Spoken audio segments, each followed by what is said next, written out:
You won't know who I am from what you perceive. But if you listen when we speak, then you will receive a glimpse of who I am. And then you'll believe and have a life of peace, because your soul is at ease. You see, our source is the essence of which this world is conceived, which means that we were here before the bird and the bees. Now if you have not guessed, I am eternity. But now if you have guessed, and you guessed correctly, that simply means we share the same destiny to realize we are the God and Trinity that is talked about in Christianity. Now some will say that vanity, or go as far as insanity. It's because they believe in Western theology. But as we see, we choose ancient Kemetic philosophy. Not to say that's the only path to immortality. That's the path for we, this life, you see, as we devote our life to helping others be free, so they in turn can reach their full divinity. And this is done because of the he in I and the I in he. Peace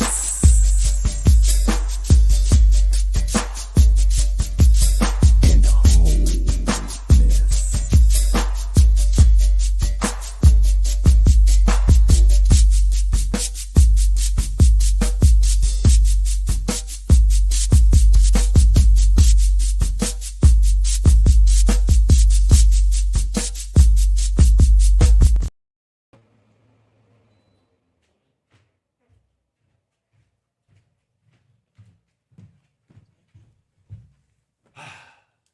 Hey, welcome.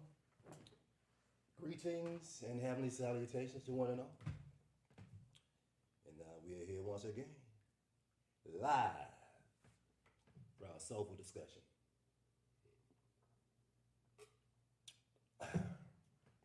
On this Soulful Sunday. All right. And per usual, getting the social media thing together here as we continue to hold space and share with the world our story collectively, individually and collectively. All right, and we take you up. And there we have it. All right. So here we go. Soulful Discussion. Soulful Sunday. Starting out with our sound collage, drum call, drum circle. Yeah.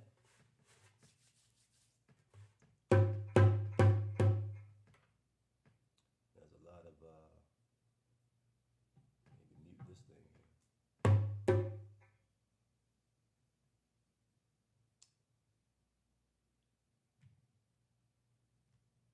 Seems to be some feedback going on, echo. Not sure where it's coming from. Let's see. this device.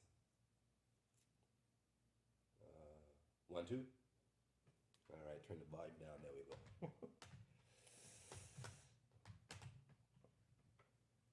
All right.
Jay.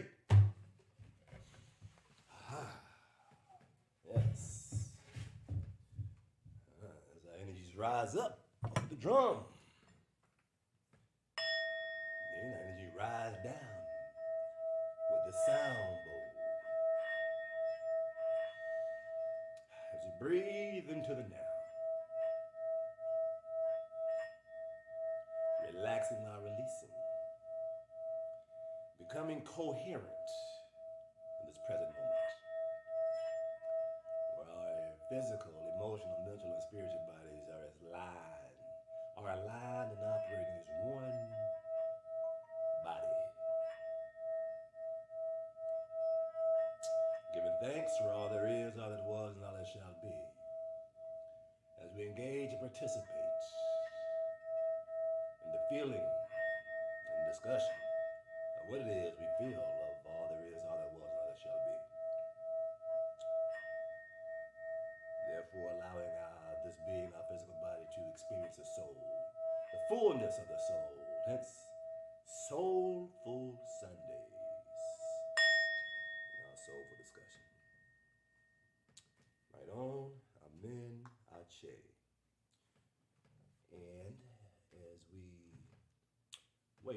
else to possibly join. I'm going to take a brief moment, grab this other device here, and we shall be with our discussion here shortly.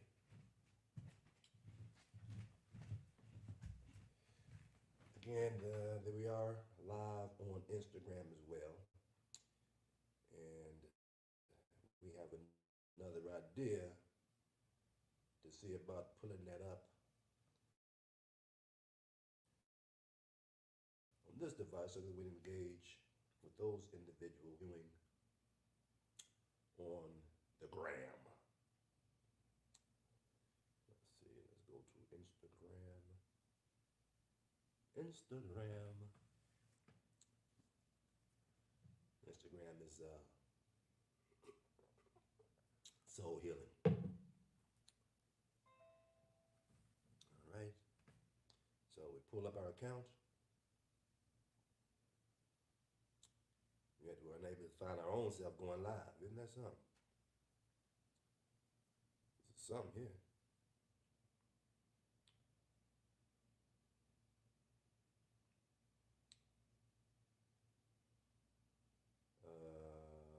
Let's see. All right. We won't work on this phone either. Well, nonetheless, something more. Here we are. Sunday, October the 11th. And for the most part, we're coming off or ending or winding down from these energies of Lionsgate 2024. Lionsgate.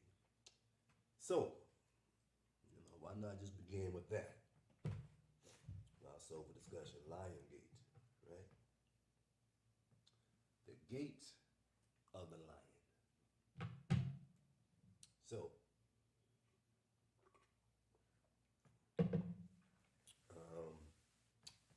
well, I guess we just tell our story, share our story.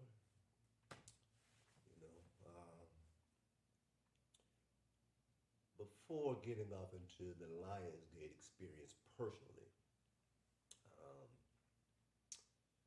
would just like to remind everyone again of the purpose. Soulful Sunday. Sundays at 11 a.m. is a very powerful portal in and of itself. When we talk about Lionsgate, from a certain perspective, Sundays at 11 a.m. is a Lionsgate as well. Maybe not with the same intensity, the same quantity, or the same quality. Yet at the same time, it has the tenets, the properties of a major portal.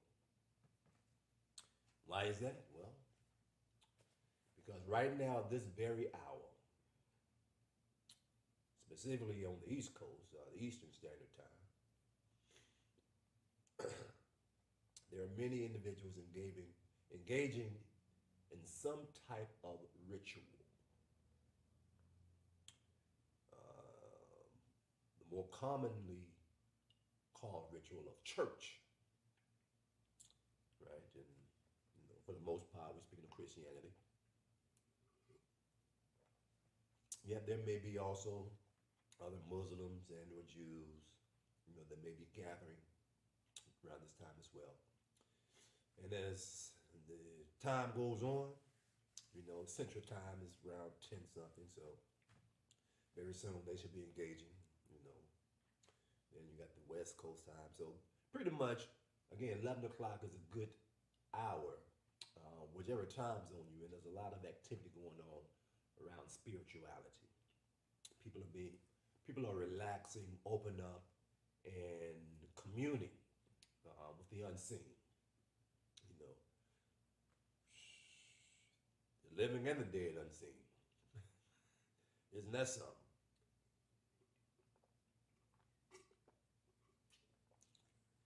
As we finish our smoothie off to help assist with enlivening our own beingness.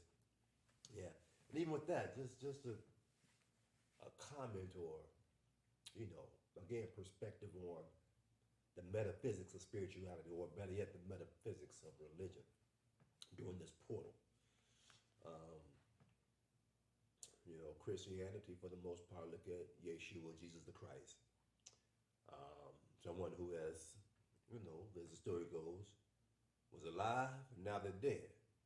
But yet, you know, in the religion of Christianity, there's still communication with Yeshua, who's in the afterlife, who's an ancestor.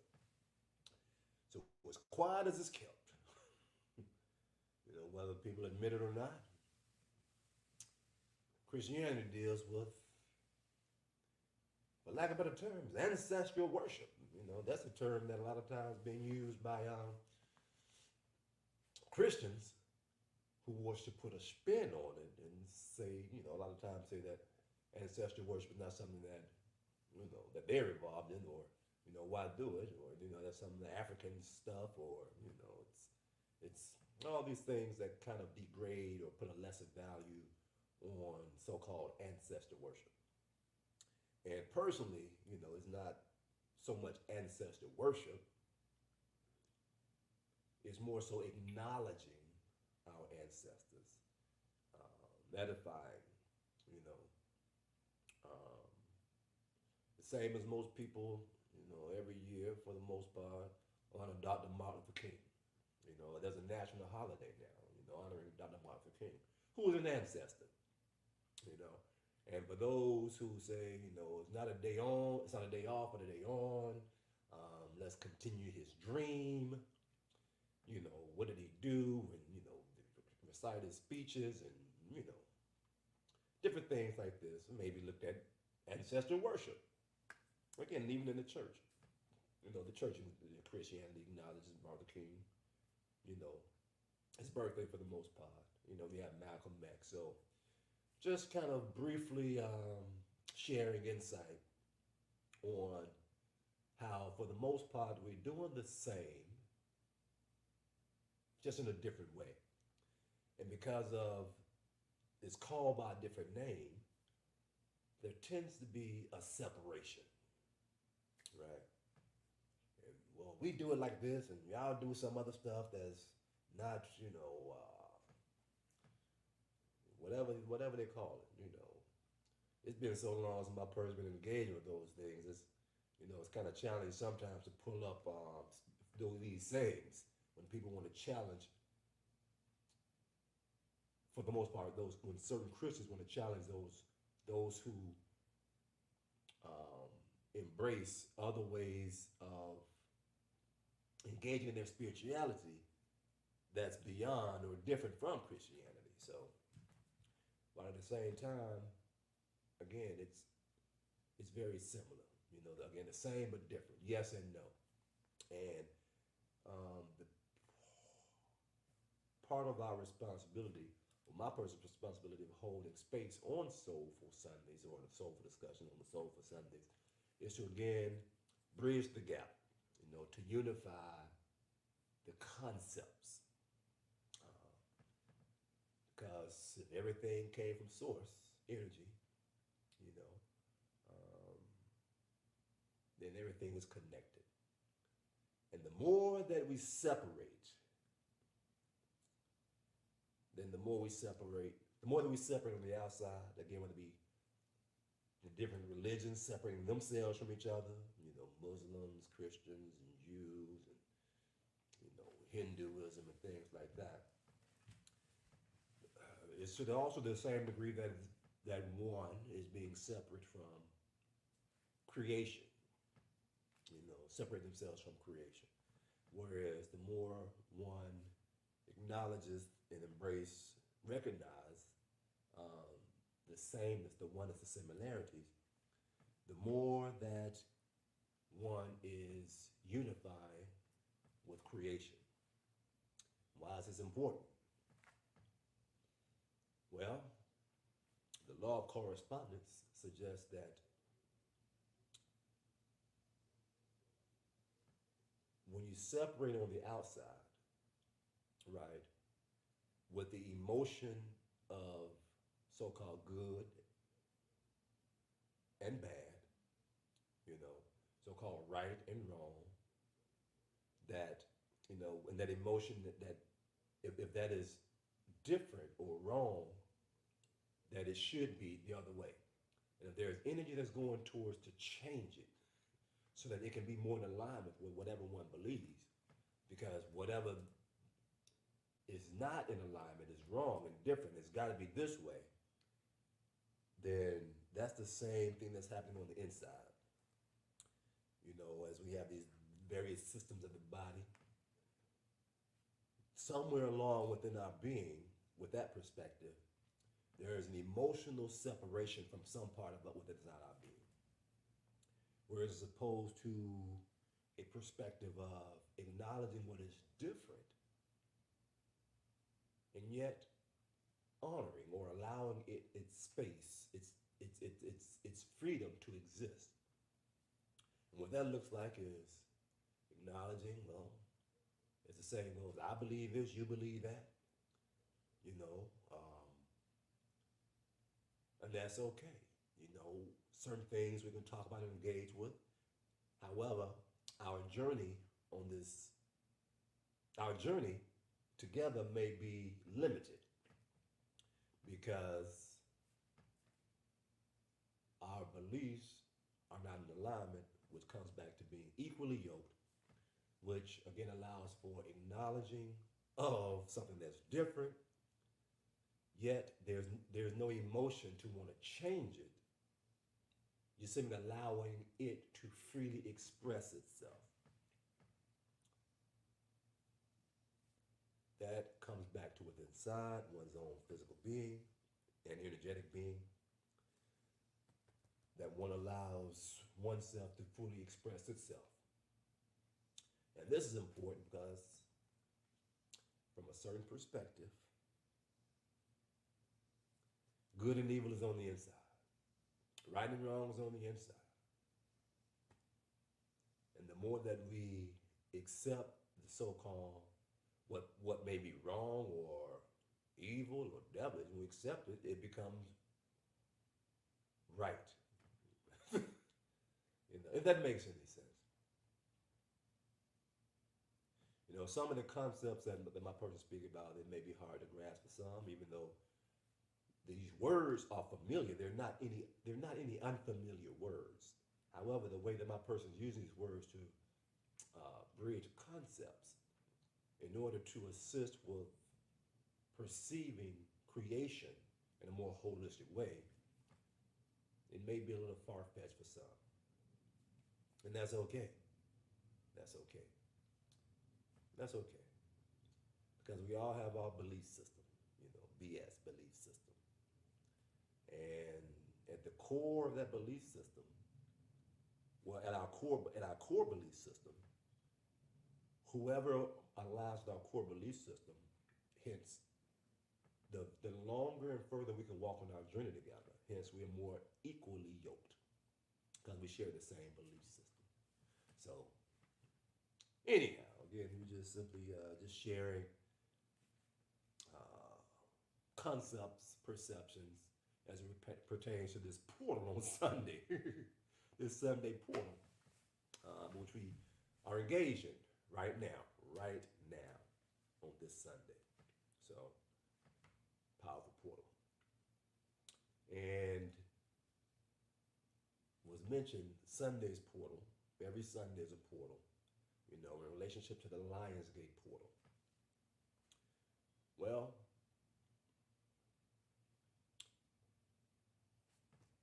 personally, one of the differences is that the Lionsgate portal, because of the way the celestial bodies are aligned, allows for an easier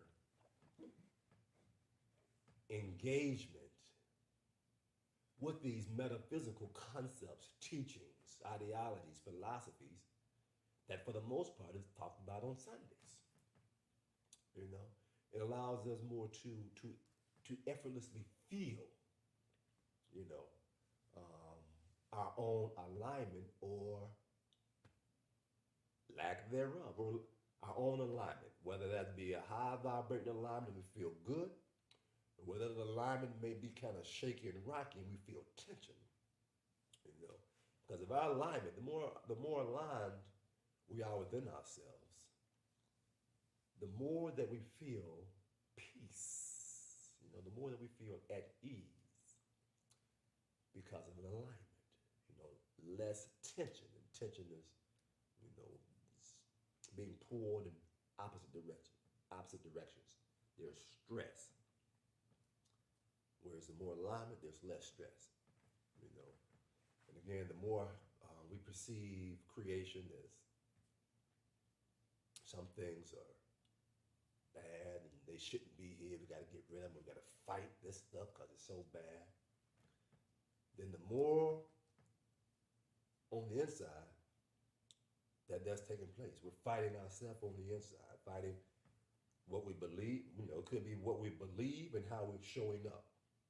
You know, it could be what we believe and what we speak about. You know, so those are the main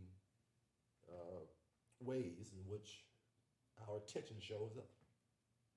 We may believe one thing, yet act in another way.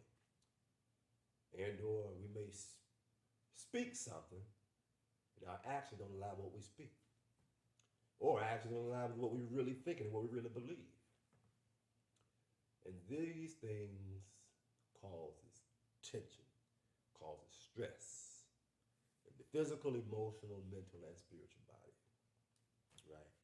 And so one of the things that happens during the gateway portal, you know, Lion's Gate specifically, you know, there's been a lot of talk about manifesting, using this portal to manifest, create, you know, step into your power, your roar, your lions, your this power Lion's Gate. Manifest it in big ways. And the theory behind that manifestation is holding a vibration that is already here. You're simply waiting for it to appear, right? Holding space to allow those things to appear what is already here. Why? Because if it is in your heavens, if it's in your, you know, your vibratory field where you're able to see it in your mind's eye, you know, visualize it, visualization, imagination. You know, what is it that brings those things that we imagine and visualize to creation? You know, from the law of attraction perspective, it talks about the same thing. Holding the vibration that you already have that thing. And the more that you hold the vibration that you already have that thing will appear in physical form. And so how does this now this is one of the commonalities of the Lion's Gate portal in our Sunday's portal. Because on Sundays, you know, as we, for the most part, generally speaking, look for a closer walk with thee, whether that be Allah, Yeshua, God, Jehovah, Brahma, Krishna, you know, or any other name of God that one may use, you know, to become more in alignment, to feel the presence of, you know, to be a God that is in and of itself, as a child of God. As we open up and feel more and become one with the God on the inside, then we express that oneness on the outside, hence showing up as a God, as a divine being. And we got this daggone commercial that just popped up on this thing, and it's just be that way sometimes. At any rate, yeah, so we have the oneness, the similarities of the portals, you know, of manifesting, you know. The goal or the object of manifestation may be different, yet the principle, again, is the same. Law of attraction, holding the space, holding the vibration. And to the degree that there is less tension or stress, then the more expedient, in a sense, effortless the manifestation is. It's less physical work because we're holding space with no distractions from anything other than what it is we're looking to manifest, looking for to create, right? And again, if there's tension, again, back to the outside, sometimes our distraction is, oh, I want to manifest this, but they're doing that. I would like to do this, but I need a lot of money so I can get this money to do this. Whatever the case may be. And use that money example because by now a lot of us understand that money is simply a tool. Money is currency. And so money is just one form of currency, which is used to create, to manifest, to acquire those things. And when one is aligned with oneself, the more aligned with oneself is, the stronger is one's inner current, inner flow, which is money. So if one has a strong inner current, inner flow, one is money. So therefore, attracting money should be more effortless, right? And now here's the thing. Sometimes people may say, well, I'm alive, but I don't have a whole lot of money. Then the question is, are you lacking anything that you need? You see, but sometimes this is personal. Sometimes my person can get caught up in having what they call expendable cash or expendable money. Say for example, my person is talking about is going to relocate to the mountains of Jamaica. And saying that in 3 years, year 2027. That is the date that we shall relocate to the mountains of Jamaica. Spend most of our time there before we exit this 3D reality, this earth, flat earth, round earth simulation holographic experience, in the year 2050, June 25th. So my person has approximately 25 years and 9 months, to engage around here, and I'm going to spend the last 22 so of those years in the mountains of Jamaica. And the reason being, my person is being called, it envisions, Spirit says, that environment for what you're looking to do is a better environment to assist with settling into your own alignment, physical, emotional, mental, and spiritual body alignment. And, to eventually manifest that which you desire, which is simply to teleport, to leave, to exit this. And so with that, as far as so-called money goes right now, if my person was to base that upon how much funds, money it had available right now, and the amount of money that's coming in, my person would be like, shit, we want to go to Jamaica, we would like to, however, we got to figure out how to do that. However, since my person actually practices what it preaches, it's simply saying every day how it just checks in every day throughout the day, at any given moment. How is my person feeling? Does it feel relaxed? Does it feel settled? Does it feel aligned? Or does my person feel stressed and tense? Every single day. Every single day. And with practice, the more practice my person has with this, every day my person finds itself becoming a little bit more relaxed, a little more coherent, a little bit more aligned, right? And so, based upon this principle, it's just a matter of time before all conditions are met. So that as my person approach, this 2027 Gregorian calendar year,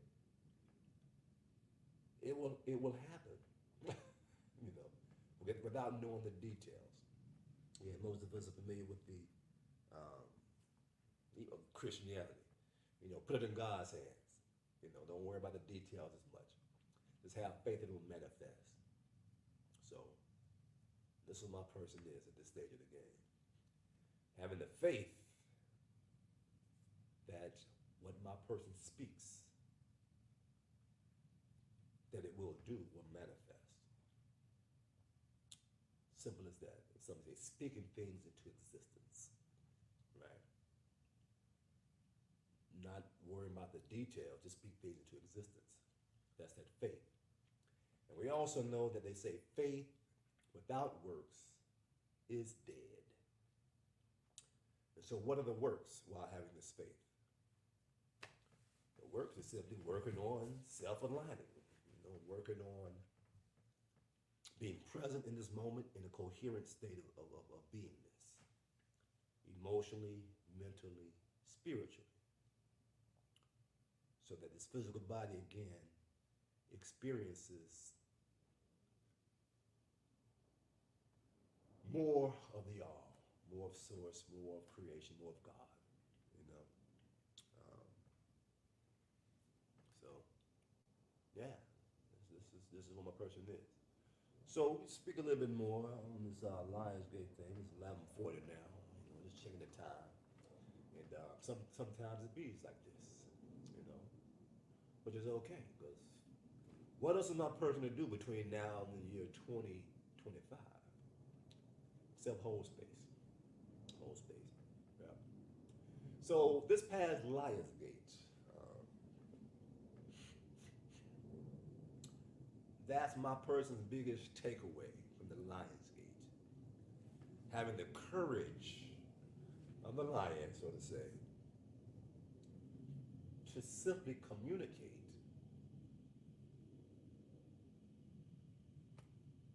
being transparent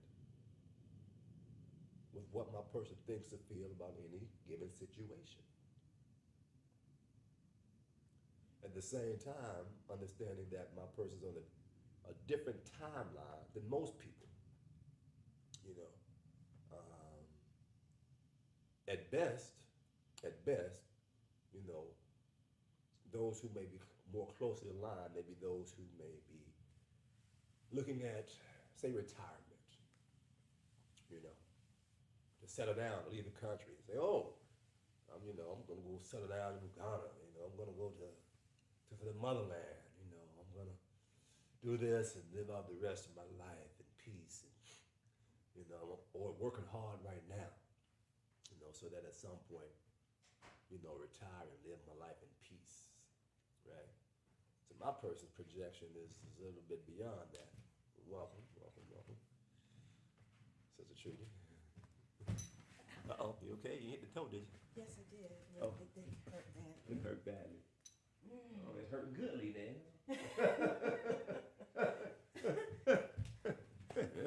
Yeah. Your shirt is very nice. All right, give thanks.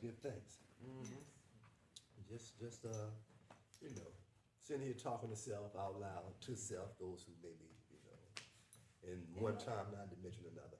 And what were you saying? We're just speaking about just this Lionsgate portal and the takeaway from my person. And it was having the courage of the lion to speak, be more transparent with what it thinks and feels about any given situation. And also to be able to have that same power to not speak what my person thinks and feels about any given situation if it's not required. Because my person was saying it's on a different trajectory. So it was just saying that the closest or best most people who may relate are those who may be looking at to retire, to settle down, maybe relocate to another country or go down south, or, just looking forward to just enjoying the rest of their life and, enjoyment. They put the work in already. Now it's just time to enjoy the golden years, as they say. So at best, my person will say that's someone who can relate to my personal situation. It is in that mindset, yet it is saying at the same time, it is looking forward to actually leaving Earth. What some may call death. Let me say, who's looking forward to leaving Earth? My person is. Why are you looking forward to? I mean, it's inevitable. So Why don't you let it just take its place? What is the look forward to it? Well, because my person is being intentional when it's leaving, has an actual date, a day, has a date and a time. June 25th, year 2050, 4:04 a.m. from the mountains of Jamaica. And suppose you live past that, then what? Why? Well, the whole point of setting a date, Lionsgate again, they says about manifestation in big ways, manifesting. My person realized again, you know, the Earth, we on Earth for a certain amount of time, right? Within that certain amount of time, you know, there's a dash. This year, next year, then that dash. And people say, well, what did you do between that dash? My person is saying, in the year 2050, my person will have gone around the sun 77 times. And based upon this connection, relationship with its higher self, the God within, it understands what it came to earth for. And what was that? To assist, to remind humanity and assist humanity in connecting with the God on the inside, so that whatever one wants to do, first of all, so The God inside is outside too. yes, for my person's journey, it resonates with seek ye first the kingdom of God, and all these things shall be added. Matthew 6:33. You know, there's some other things in there. You know, God provides food for the flowers and the birds and this, that, and the other. So why shouldn't God provide those things in you? Oh, ye a little faith. So with that scripture, my person been holding on to that scripture for years before the spiritual journey, for all of that, when it was deep in the religion of Christianity. It just felt good. Seek ye first the kingdom of heaven, and all these things should be added to you. What that suggests is a lot of people may have stress, anxiety about money, where to live, relationships, you know, partners, friends, traveling, whatever it is. And that scripture says, if you seek first kingdom of heaven, you don't have to worry and stress about those things, because they will come to you. They will come to you. That's what my person gets from that scripture. Similar to the law of attraction. And so, my person is saying, by assisting others with allowing that connection to happen, whatever you wish to manifest, it should be, theory is, it should be done a lot effortlessly. Because you're doing it with God.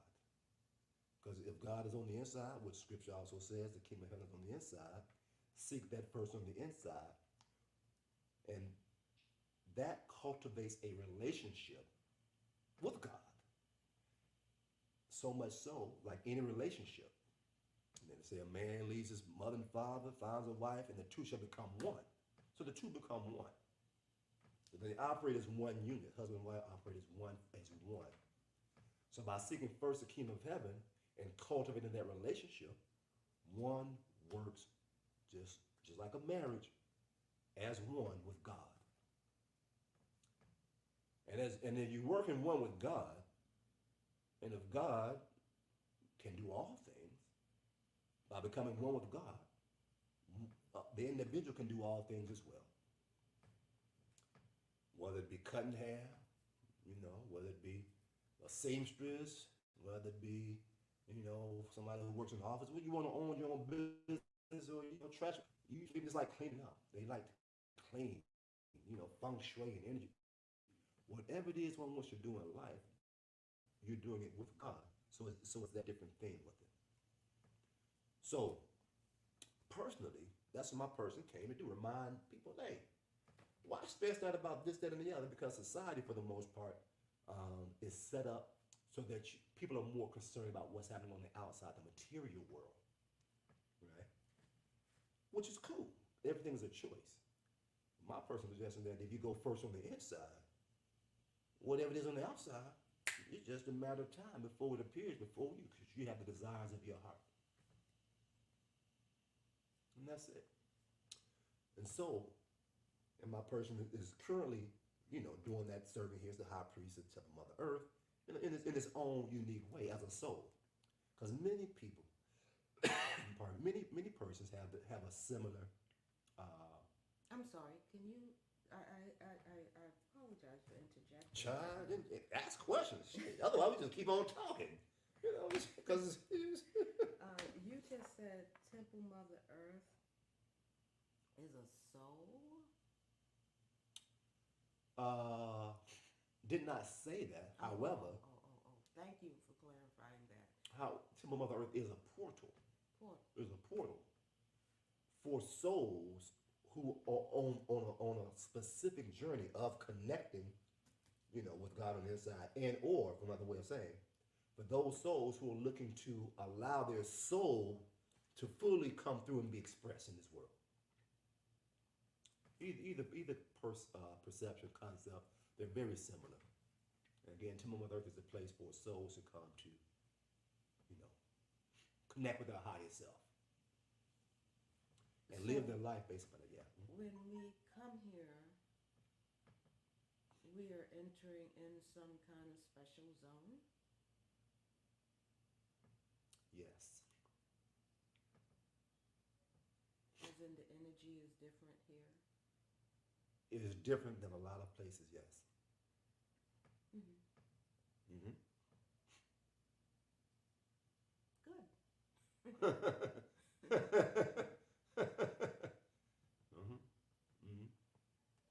And my person began by giving an example of the compare and contrast with the portals on Sunday and the Lionsgate portal. Because on Sundays there's a portal. This is a portal right now around the, we'll say around the world, but more specifically on the East Coast, those who are in Eastern Standard Time. Because for the most part, 11 o'clock, there's a lot of religious services, church services, spiritual services going on.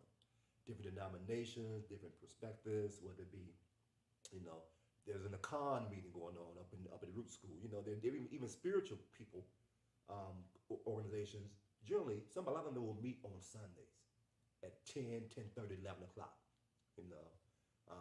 So 11 o'clock on Sundays is a portal for people to connect all across, in various pockets. However, at the same time,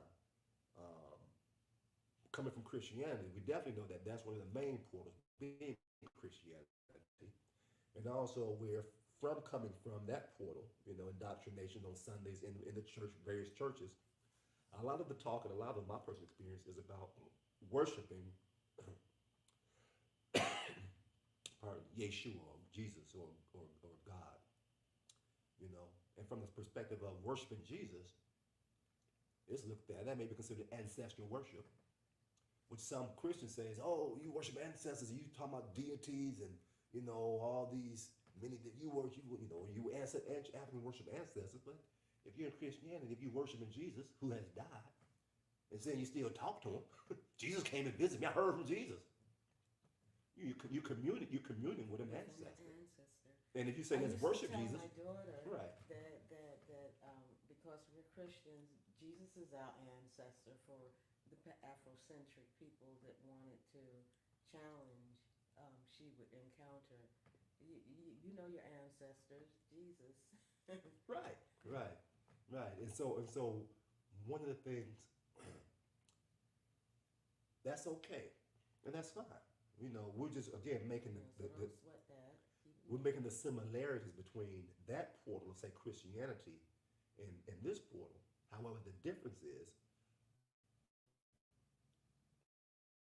with that worshiping of Jesus, a lot of times it's believe that he died for your sins, confess with your mouth, say that he died, and believe it, then that guarantees you everlasting life, going to heaven, generally speaking. Whereas in this portal, we're saying, well, you can commune with Yeshua, you can commune with your personal ancestors, you can commune with Malcolm X, Martin Luther King, Harriet Tubman, pretty much anyone who is My godfather, my father's best friend right. for 30 years prior to his departure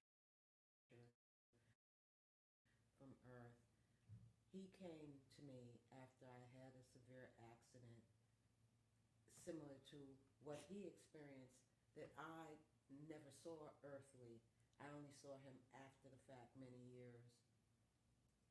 And the joy that he brought at the time. Mm-hmm. And he allowed me to move through whatever I was going through based on the accident. Right. Yeah. And that experience that's a Temple of the Earth experience. Because to share that and like, okay, cool, yeah, And he never came to me before. Right. He never came to me after. He hasn't come to me after. But standing in my house, and I was going through, Uh-huh. and it was just me there, he came to me, and he was pointing. He used to always point his index finger. Yes. And he just, Holy Spirit brought back to me, he came to me, the pointing of the finger, and that finger, the first joint was missing. Uh-huh. It wasn't like his other fingers. Okay. And that moved me past this experience of mine. Okay. It helped me. Other things helped me too. Yeah. Beautiful. Mm-hmm. Beautiful. Mm-hmm. So I know that personally. I need no convincing. Mm-hmm. Mm-hmm. Right. And one thing that separates the temple from a lot of other sacred places is that whether people have that same experience or not, we're more open and said, oh, accepting of that, Again, even with people that having that experience, they're still open and know that it's possible. Well, a lot of times in other religious, spiritual settings, more so religious, if people haven't had that experience, they may not even believe it. They may not even believe it. Just speaking, generally speaking. Mm-hmm. I used to be one of those people, I guess. Right. Mm-hmm. And so again, we're just showing the compare and contrast with the temple's vibration on the same portal hour. Mm-hmm. We're a little bit more expansive in our understanding or accepting of reality, especially with the unseen, the metaphysical side of it.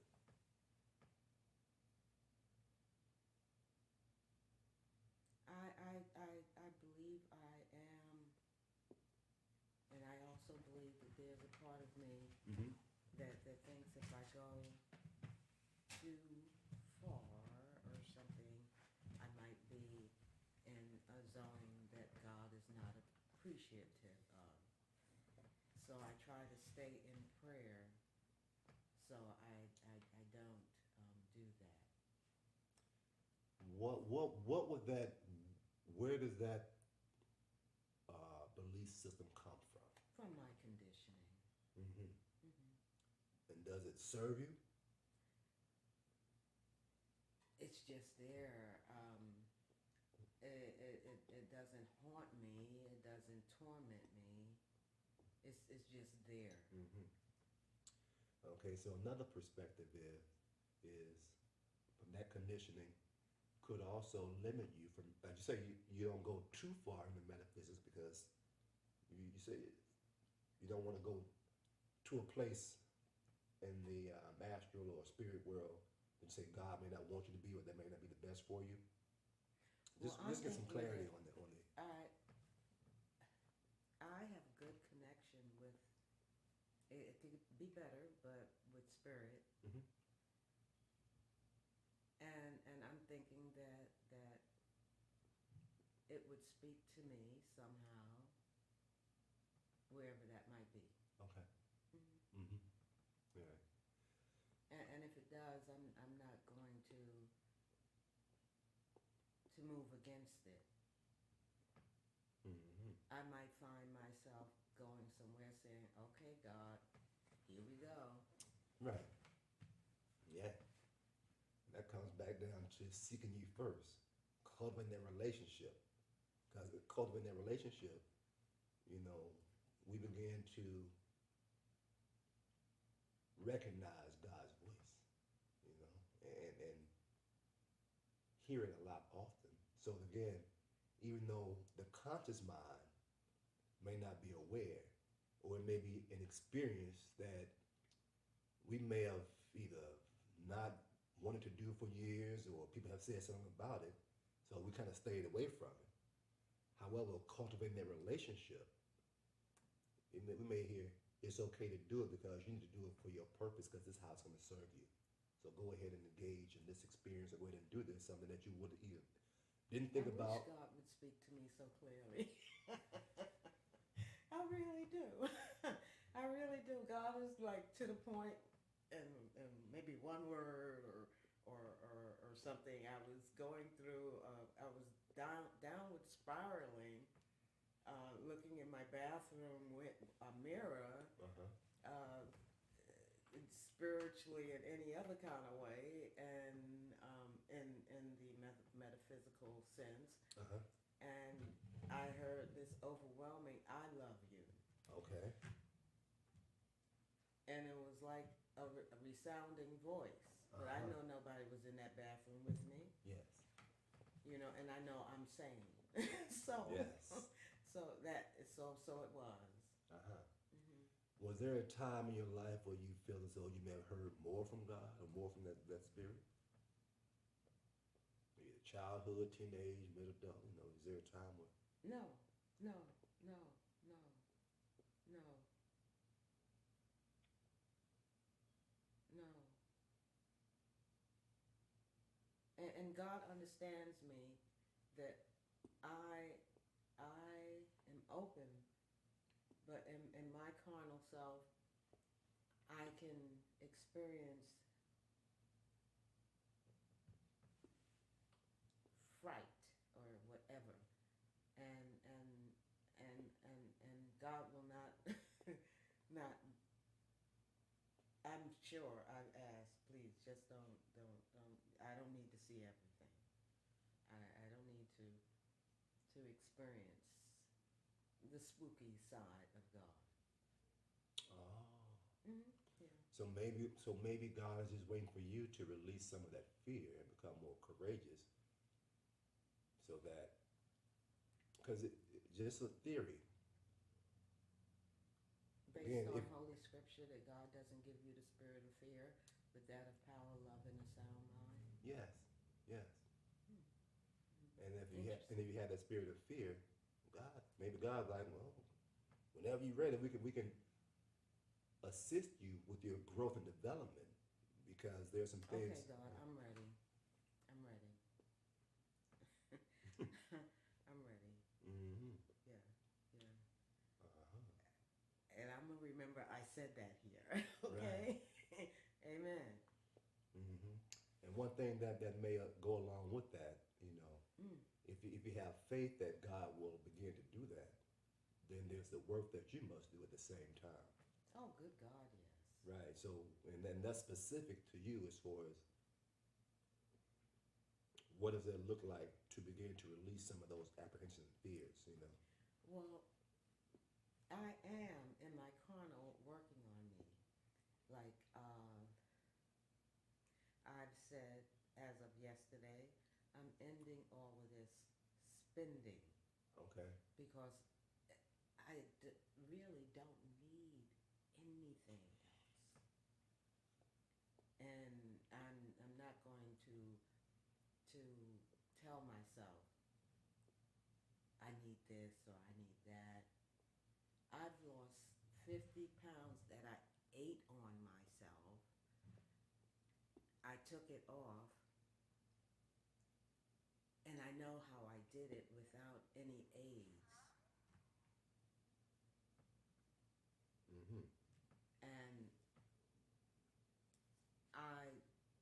having yo-yoed in my past, I don't want to yo-yo ever again.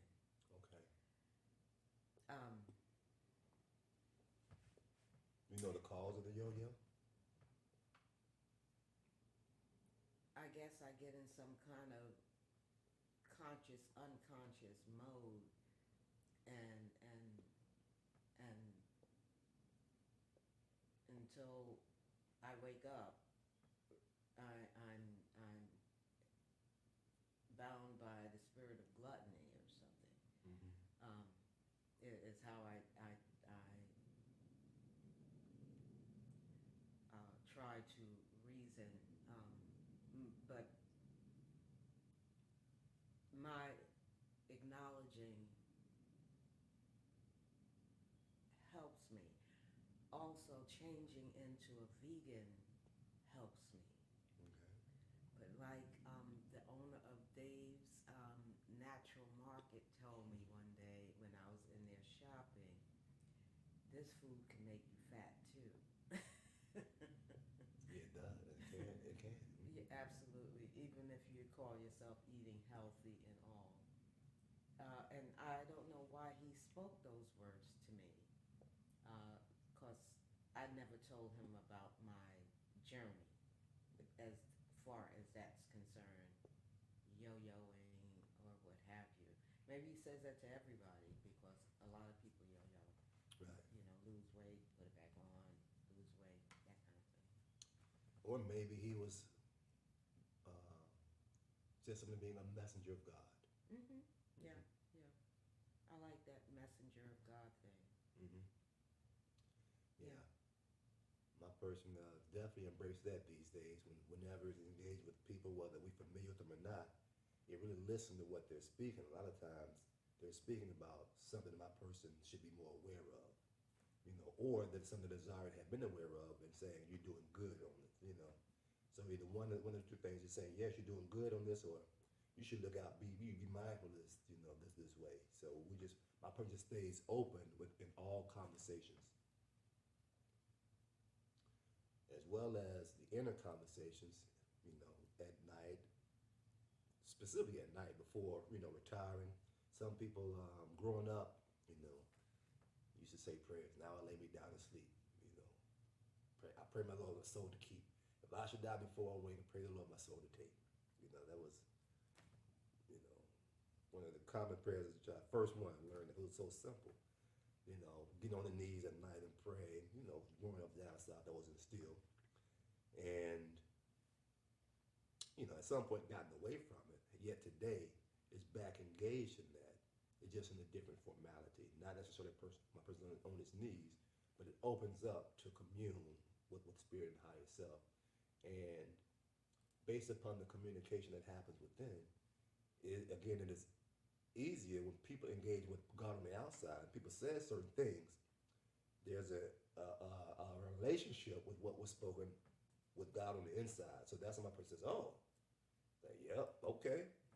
Oh, there you go. It's confirmation that the conversation on the inside, this is what you should be doing, or you're doing good, keep it up.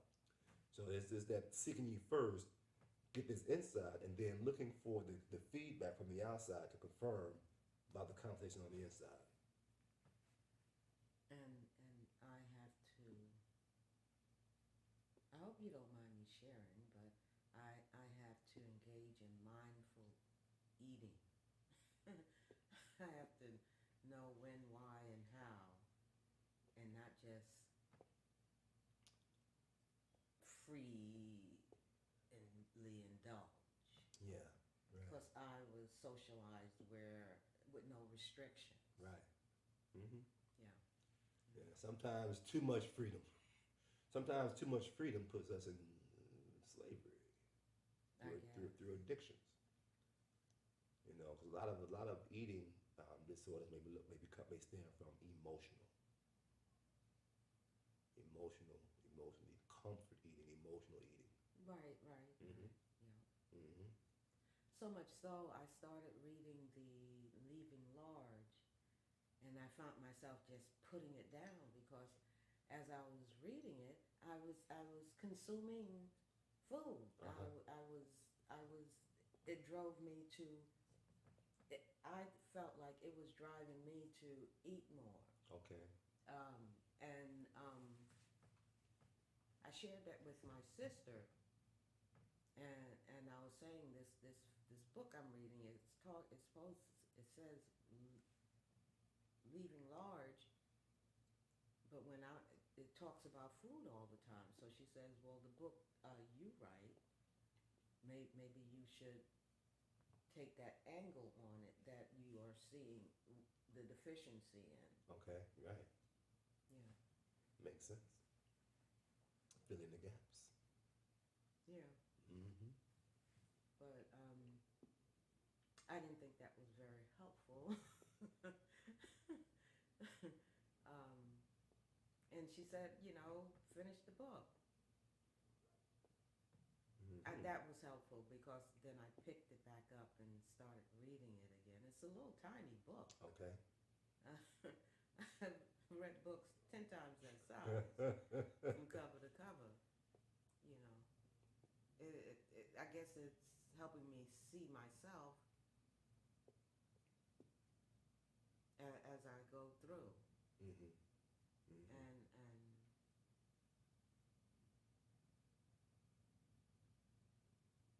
focus on my being Mm-hmm. and get control of this. Control. Mm-hmm. Mm-hmm. Mm-hmm. Yeah. Yeah. And sometimes knowing why you lost or gave up control can assist with gaining control back sometimes. Well, not when you're born 9 pounds 10 ounces.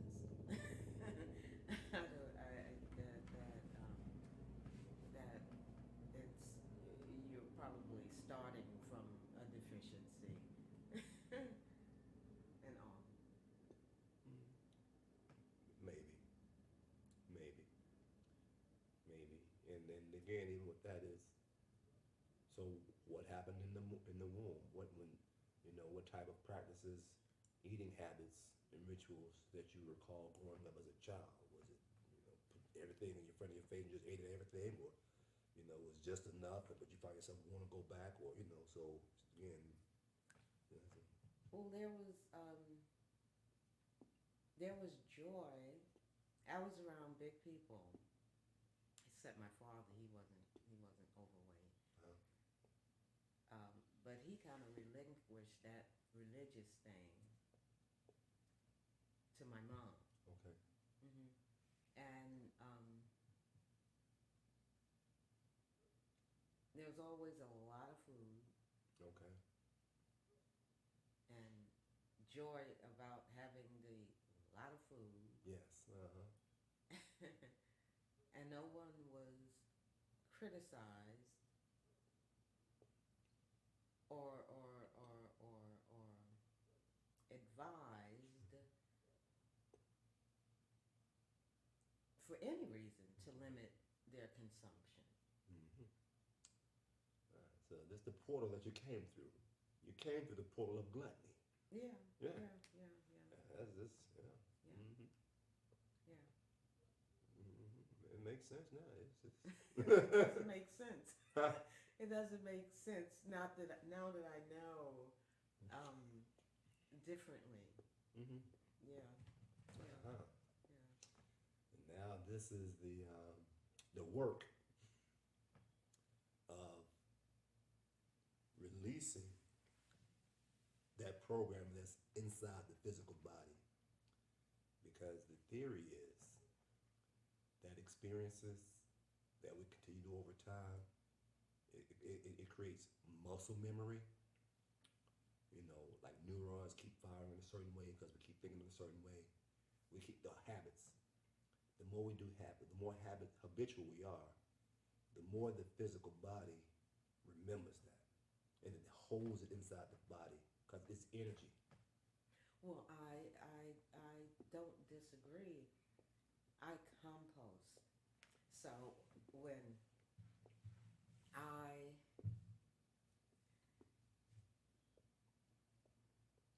said I was listening to something on the radio, and they were talking about how we're dumping so much food in the ocean, just food waste and all. Uh-huh. So I felt I could help if I didn't do my dumping.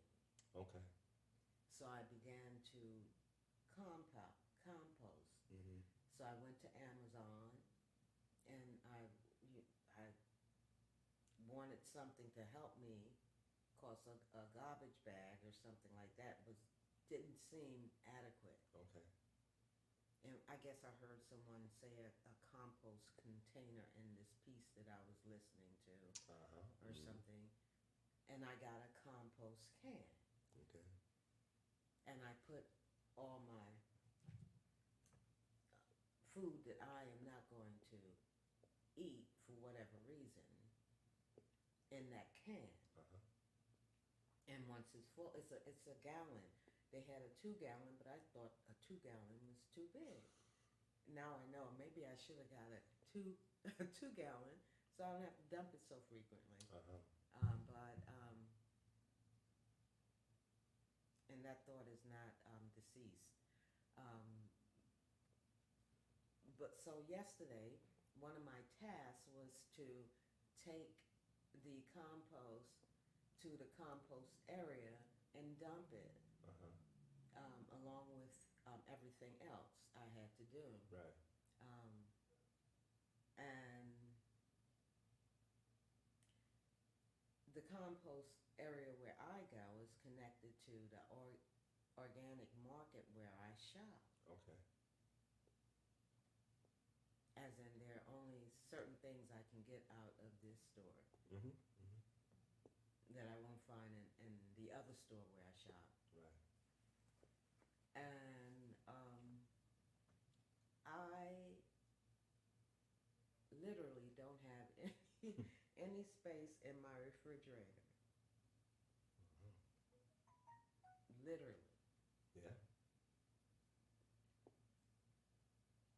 I would have to reorganize and shift Right. things around. Right. It's that speaks to my consumption Mm-hmm. and my food thing that I'm trying to get under control. Mm-hmm. I should not have a jam-packed refrigerator. I mean, it goes against what I believe in. Ah. So I'm finding myself doing this sneaking thing to myself. Right. Yep. Uh-huh. Yeah. You know, so with this stop spending right now, get a hold of this,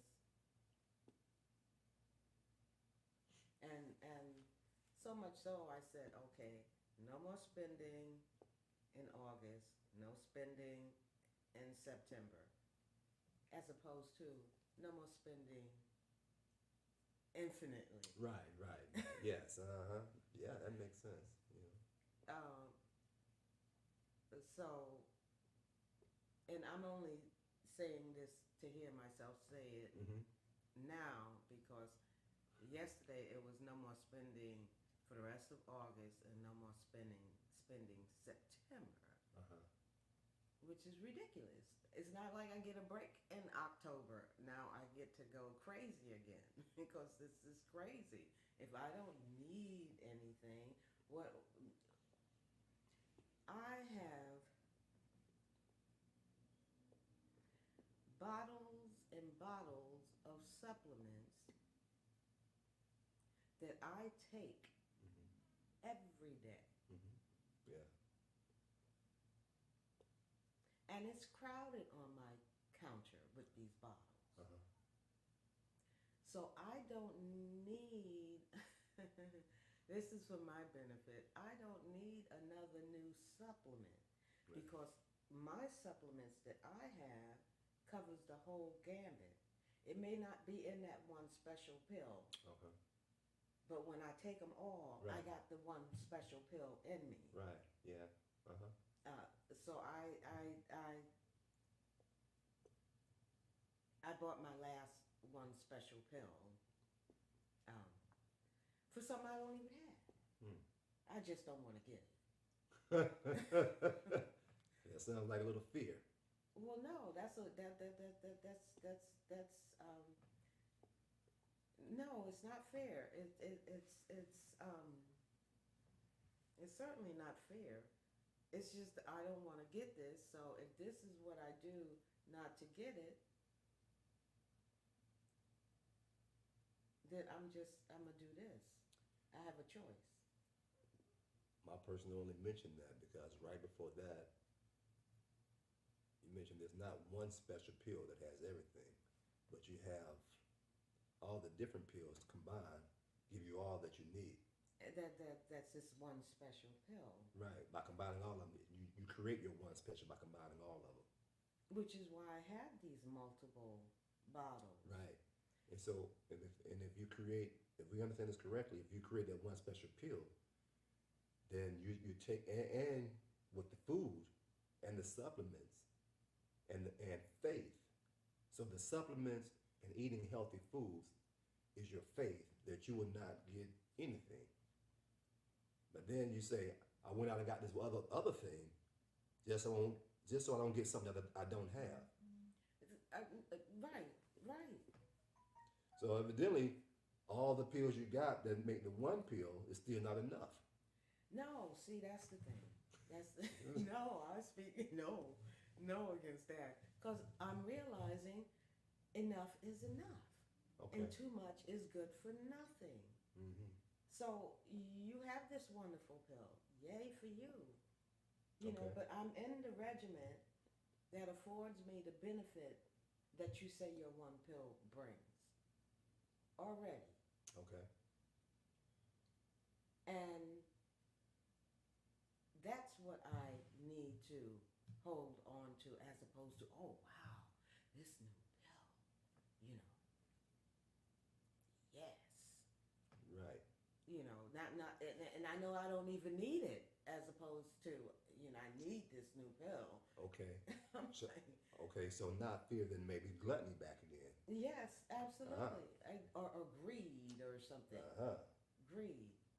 Now this is very interesting because my person in its system, you know. Which is my way of hiding gluttony. If you Mhm. call it greed, you know, that kind of thing. Yeah. You know, tomato. Mm-hmm.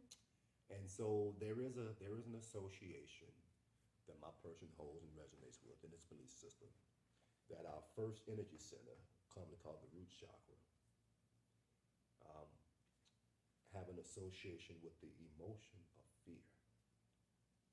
And also it has a correlation with basic survival, food, clothing, shelter, and love.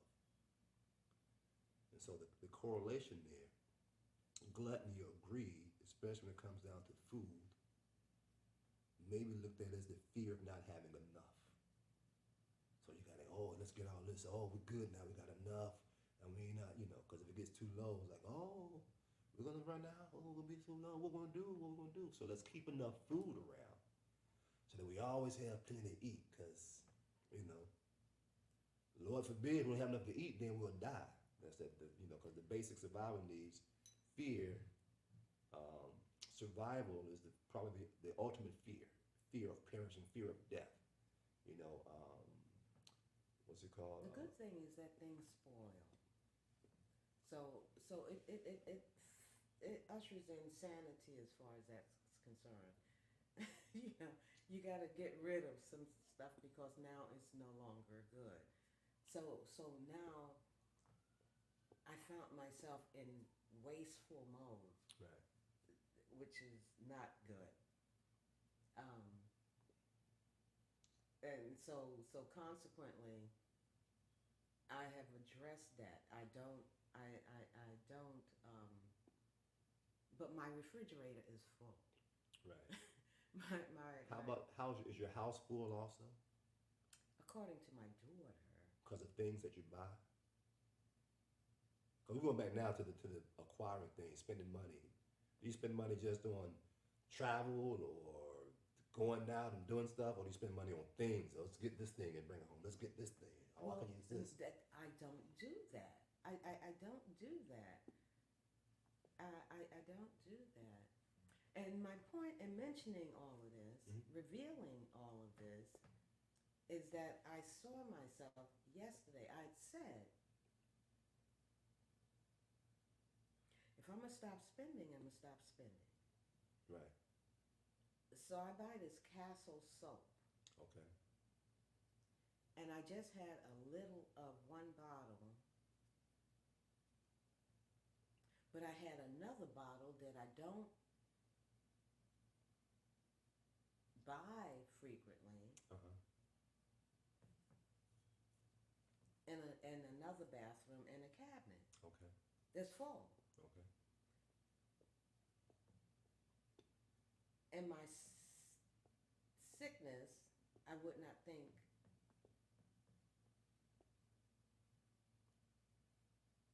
in my sickness, I would think I need to replace the soap I purchase all the time for me. Okay.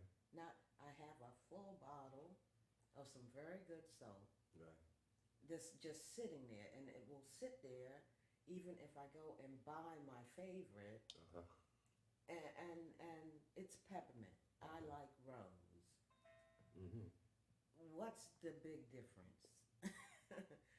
Especially since I realized the benefits to my body of drinking mint tea. I have to research that. But I'm typically drinking green tea. And some mint tea was put upon me Okay. because they had run out of green tea. Mm-hmm. And how my body felt when I drank this. Mm-hmm. Well, the soap is peppermint. Yes. You know, I mean, all of this is coming together for me. But, Yeah. so I told myself, okay, you don't need soap Mm-hmm. because you have a whole bottle of it Right. that will just sit there. Okay. And I know people close to me, they use the peppermint. Uh-huh. But I use the rose. Right. Anyway, all of this foolishness. But I came to terms, okay, you're not spending, so don't buy any soap Mm-hmm. because you know you have that full bottle Right. in the other bathroom in the cabinet.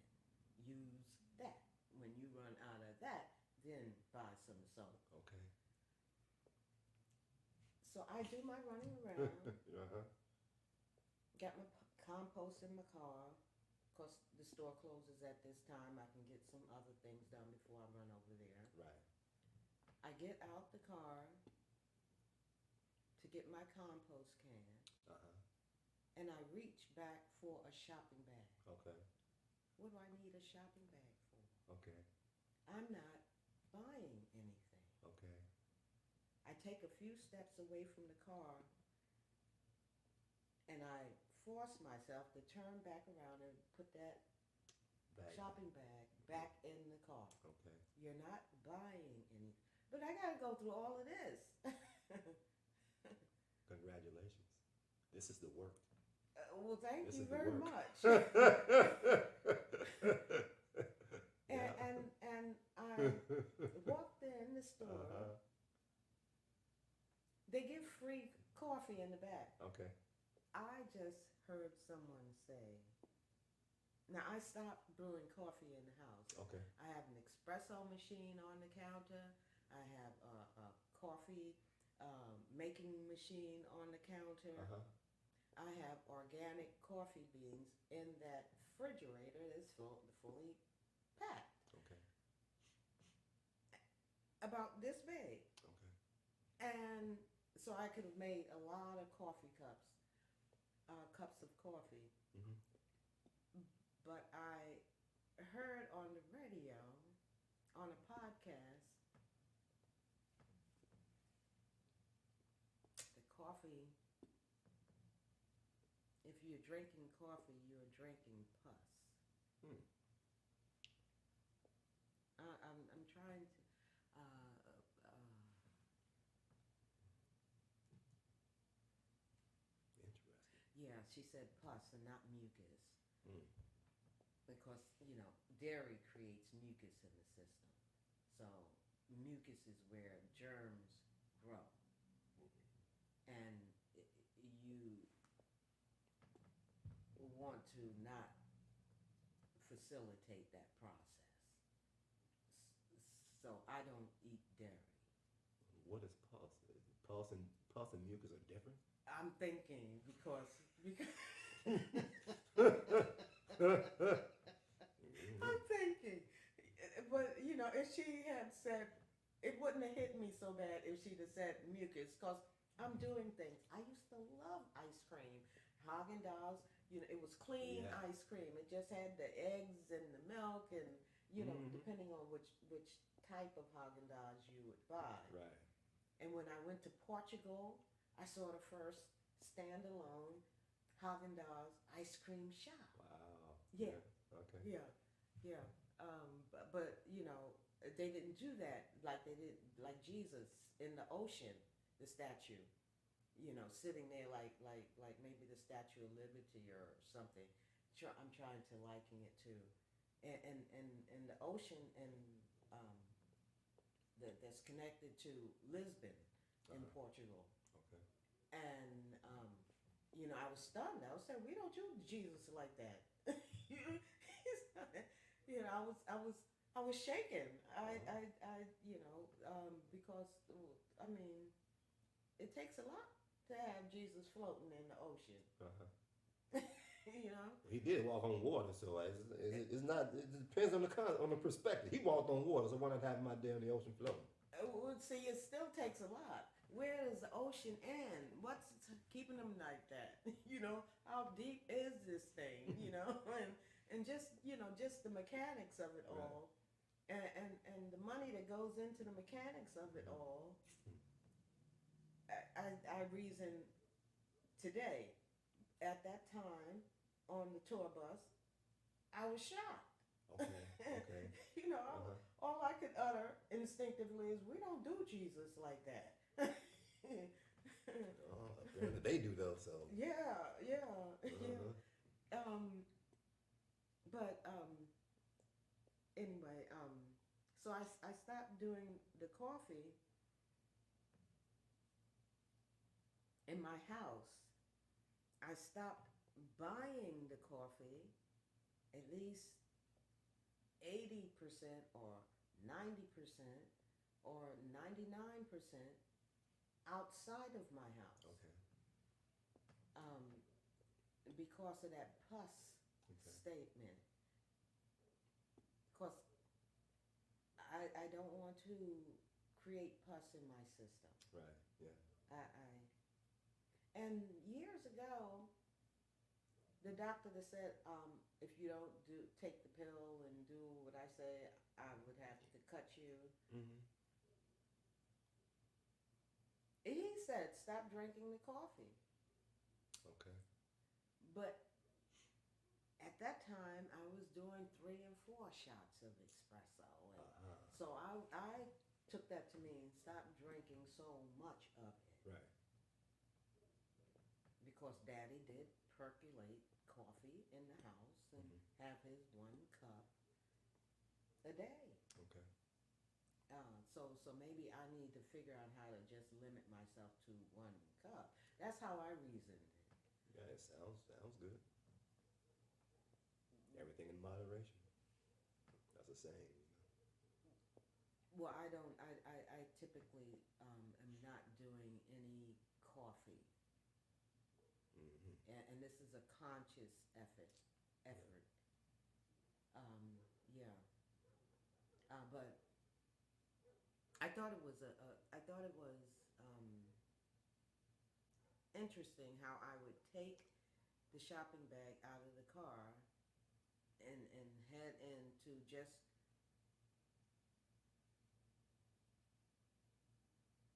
dump my compost. The good thing is that the compost station inside the store was full to almost overflowing. Okay. And you see that just as you go in. So I had to turn right around to go to the back. I stopped going to the back because I, didn't want to engage with the insects and possible animals that could possibly be back there. Right. But yesterday, there was somebody on the dock breaking down cardboard. Okay. So it wasn't just me and the containers, but it turned out that I opened up 1 container and a whole bunch of flies came out. Mm-hmm. It was terrible. But I opened up another because they have about 7 to 8. and no flies came out of that one. So it was just interesting, the whole thing. Anyway, I dumped, and that was it. But I'm in this don't buy phase. Temu is a site online. Yes. Familiar with that. Oh my God. It caught me up Yeah. because they got all these little things for prices that you will not see in America. Mm-hmm. And free shipping. You know. So I have realized what's done is done. Now I get to do different. Right. This is a big thing for me Mm-hmm. because I apparently I could do that and then treat it like my gluttony and forget because I don't need any clothes. Mm-hmm. And it shouldn't be about needing. But I've been basing it on how I don't need, and thus I shouldn't buy. And then I find some things that I want and say, well, you know. Mm-hmm. But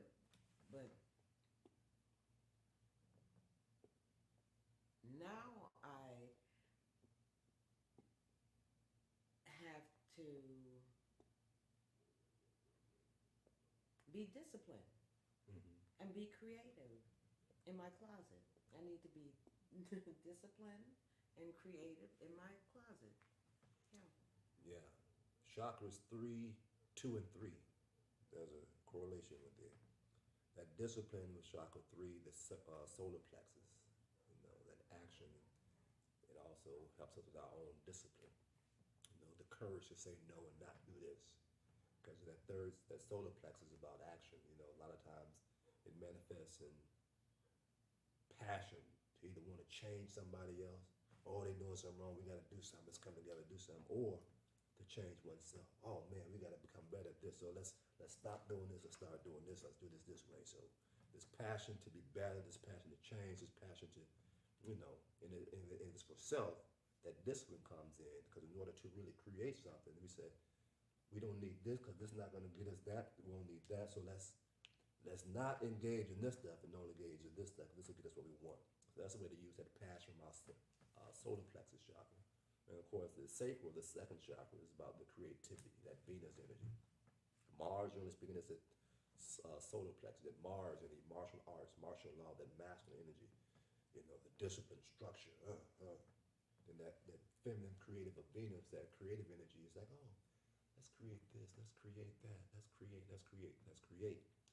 And along with that creation from that second chakra, the sacral also is money, flowing, Oshun, Heteru. So how one deals with money, you say, oh, let's buy this, a lot of shopping. That's, can be considered sacral also. Between the root and the sacral, depending upon the nature of it. So 1, 2, and 3, because they're closely related, so it depends upon certain nuances, in our activity will give us an idea of there's a little bit more the third, a little bit more the second, a little bit more the root chakra. And by again observing our experiences and having an idea of the characteristics of each of these energy centers, if one is open to, one can begin to, as one begin to make conscious choices and says, let's stop doing this, let's be more this way, you can begin to, burn certain colors, burn certain incense that have the smell that resonates with the root, second or third. Certain colors, red, orange, yellow, red root, orange, sacral, yellow for the solar plexus. Specific sound frequencies, binary beats, the crystal bowls or the singing bowls, for the chakra. So there's many different tools that you can actually begin. Crystals, my person uses crystals personally. That's his thing. Crystals that help facilitate these energy centers with a particular harmonization or frequency that allows one to do that, have more discipline, be more creative by working with the energy centers at the same time as you're saying these affirmations to yourself and how to be and how to do.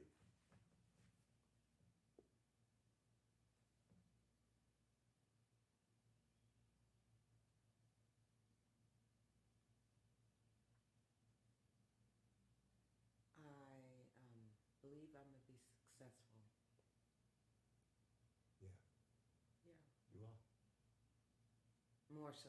Yes. Yeah. Yeah. Yeah. Yeah. Yeah. Cause that's my intent. Mm-hmm. Um. Yeah. Yeah. And I'm at the age in life where I should put an end of the childish ways. I mean, it's certainly earlier, but I'm certainly at that age where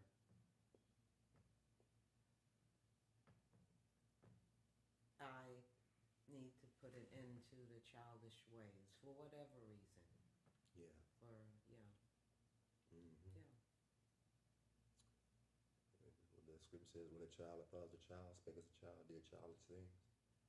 When I became a man, when a daughter put away those things, more from the meat, more from milk to meat, metaphorically speaking. Mm-hmm. That's wisdom. That's where that wisdom comes in. Mm-hmm. Whew, I'm glad I got that out. Oh Oh my goodness. yeah, it feels a little lighter. Huh? Yeah, and Yeah. it's so heavy for me, and I should not be heavy laden. you know, it's like it's so ridiculous. I tell you. Oh my God, Mm-hmm. it's a big thing. You can't spend. That should be my starting point, as opposed to the realization I come to. Right. Yeah. And again, sometimes it helps to look back and see where it came from, to get clarity. That's sometimes there's again that adds to the releasing or to shifting into being how more you want to Oh, be. my mother didn't throw anything away. Yeah. Yeah, yeah, yeah. It was, yeah, yeah, yeah. Mm-hmm. She had come through the depression and, everything, and it affected her psychologically. Right. Yeah. Uh-huh. Because everybody else came through it too. you know? Yes. Uh-huh. Yeah, Yeah. yeah. And you can see that again. Um, Textbook root chakra. Because during that period of the so-called of the depression, there was lack. So somewhat famine in the land. The soup kitchens is packed, lines packed around the corner. Because a lot of people had lack, was experiencing lack. You know, Or what they had, they wanted to save, so they So- did soup kitchens, so they would still have. right? Because they didn't know how long it's gonna last. The depression gonna last. We got to make sure. Let's save ours. Go over here and get this. So at least we always have something. Root chakra. They did that during COVID. Root chakra. That's why the food banks were dwindling down. Mm-hmm. It wasn't like they couldn't do something else. They wanted to do this to to make sure they had um, and the like. Yeah, including toilet paper, paper towels, water. Well, maybe like toilet tissue. That was a big thing. People like, got all the toilet tissue in those stores. That was just so funny. So, it's just something, for my person, like, man, toilet paper. Anyhow, but yeah, the COVID, the depression, those things, they tend to wake up that fear, fear of lack, which again is maybe looked at as associated with the root chakra. And by the root chakra being foundation, the first of that tailbone, our higher chakras, if the foundation is not strong, we can only go like so high and be stable, to our upper energy centers and have them flowing into the crown chakra, the first eye, and the throat chakra, just speaking things and, just, all these. It's challenging to do that if the foundation is not sturdy. We may have challenges speaking our truth or speaking up for ourselves. Our heart, we may have an issue with. That's true. With because feeling I had love, to yeah. wrestle through that at the conference that I was at. It started on a Sunday. Who starts a conference on a Sunday? Them people. Yes. I mean that is. I mean I am in my spirituality, but I still have to pause and say, who starts a conference on a Sunday? And I said the same thing. Those people. But it's just unreasonable. I'm thinking. And when it was introduced to me, I'm in the middle of my workday and it's very busy and it's coming from left to right and I got to stay on top of my very busy. Right. So I was like, and then plus, I think this was the day I traveled in. Okay. Rush hour traffic doesn't help, you know. And the meeting is at 9 o'clock. So when I heard the rumblings about the conference, and that's what it was to me in the meeting, a rumbling, and all, I said, okay, I'm going too. Okay. And they said from the 4th to the 7th, and this was months in advance. So I'm thinking Monday through whatever. Right. And come to find out when it's close, wait. This is like, this is like in July or something, early July. Oh my God, what is that, a Sunday? No, that can't be a Sunday. I got my days wrong, And then it comes up and it's on a Sunday. Right. I'm like, who does that? Well, they do say the Sunday is the first day of the strong, as opposed to Monday, which most people looks at Monday's been the first day, but they say Sunday is the first day. Yeah, but Monday is the Saturdays. first weekday of everybody's everything work. Well, not everybody, because Clearly. some of us who don't participate in that world, yeah, ours is like my person resonate with Sunday being the first day, also. But because the Sabbath is the second, they're the Seventh Day Adventists who Okay. have church on Saturday. Were you? But it just came up now because they actually No, I have acknowledge. a nice friend that's a 7-day Adventist. Right. Which Yeah. the Sabbath. And they close the stores on Saturday, but they open it up on Sunday. The first day of the strong. Or week, some people say, yeah. So again, that just goes back to, the culture that we're in North America, this Western culture in North America, where it can be somewhat confusing. Just on the same note, we're looking at the days of the month. October, octagon, octopus, oct is 8. Oct is 8. December, decimal, that's 10.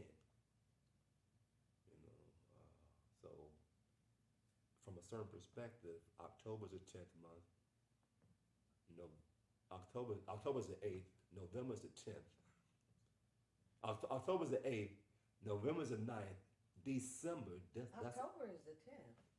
We're just saying from what we know about octopus, octagon, 8 sides, 8. Okay.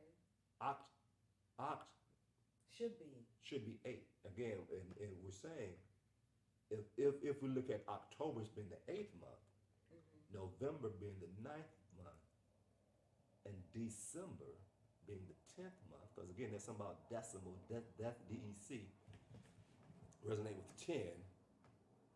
January would be the 11th month. February would be the 12th month. And then March would be the 1st month. And a lot of people... that's September, that's spring. And a lot of people associate the new year with the springtime as opposed to January. Even though, we've grown up for the most part celebrating the New Year Eve and December 31st and January 1st, beginning of the new year. The pagans have a big thing for the pagans. I socialize with pagans. I don't know what to say. That's also where the June 25th came from. It was a pagan holiday celebrating the birth of the sun before Christianity said, let's celebrate the birth of our son. So it's a But they stole that from ancient scriptures. So the point is, the same as the Sabbath on a Saturday, Sunday is the first day of the strong. Well, why is it that Sundays is considered the Sabbath, the church day, and Monday's considered the first day when is, you see, so again, just sharing another perspective on, you got the months. When a lot of people resonate with the springtime being the first of the year. But yeah, we celebrate it here, and even when you look at the months, October being 8. So if we really look at October as the 8th month, then the 12th month is February, and the first month is March. That has a different correlation. So just only sharing this to say that the culture and society that we came up here in North America is a lot of tricky stuff going on. Oh, good God, yeah. These what we call deceptive practices. They're kind of saying one thing and yet acting on something that's not aligned with what what is said or what you're alluding to. So this tend to be this shadow thing, smoke screen, saying this but doing this. A lot of times certain laws is passed, certain things, certain things that happen in war, some things happen on the surface, but behind the scene, while people saying, oh, they just bombed this, oh, they did this, oh, the police brutality, they signed laws that does so much stuff while people are focused on this. That happens quite a bit. People say, oh, this law was passed at this time while this was going on. All my point just saying is that when we begin to be mindful of what society as a whole, the culture at hand, the so-called powers that be, is putting out there before us, Timber Mother Earth is again a place. There's many places like this, but Timber Mother is saying, okay, we can recognize what they're doing and how they're looking to get us off our game in a sense, by not having certain alignments that really support us, And so what do we do about that? We can talk bad about them and want to change them. That's that solar plexus. Oh, you got to change this. Let's do something. Or we can use that same energy that says, okay, well, we see what they're doing, and they've been doing this for years, and so let's just come together and discuss what we're going to do that resonates with us, and let them do that, and we do this. Although we're aware of what's going on, we're just going to focus on, our tribe, our community, our homeschooling, just the way, of being. So all that is just tying together that sometimes we could be emotionally caught up in what they're doing, the so-called trickery. And the more that we give an energy to that, in a certain sense, it's taking us away from our own discipline, from doing what it is. Okay, if I want to lose weight, if I want to stop doing this, let's just focus on this. However, if we want to focus on what we're doing, but at the same time, why are they doing this? Oh, who's going to be, not Biden's not going, not Kamala and Trump. Oh, what are they going to do? When some of us know it's the same thing. They just playing this game. And let's get back to, we got to lose some weight, got to stop buying things, be more courageous, working on our action more. So again, it's just a matter of where you're going to give your attention to. That makes a difference between more ease and effortless But manifesting. in their playing games, there are repercussions that the masses are afflicted with. Which- And it's time for a new thing. Welcome to Timber Mother Earth. A new thing. Yeah. Welcome to Timber Mother Earth. And it comes in the form of a camel. A what? Camel. Well,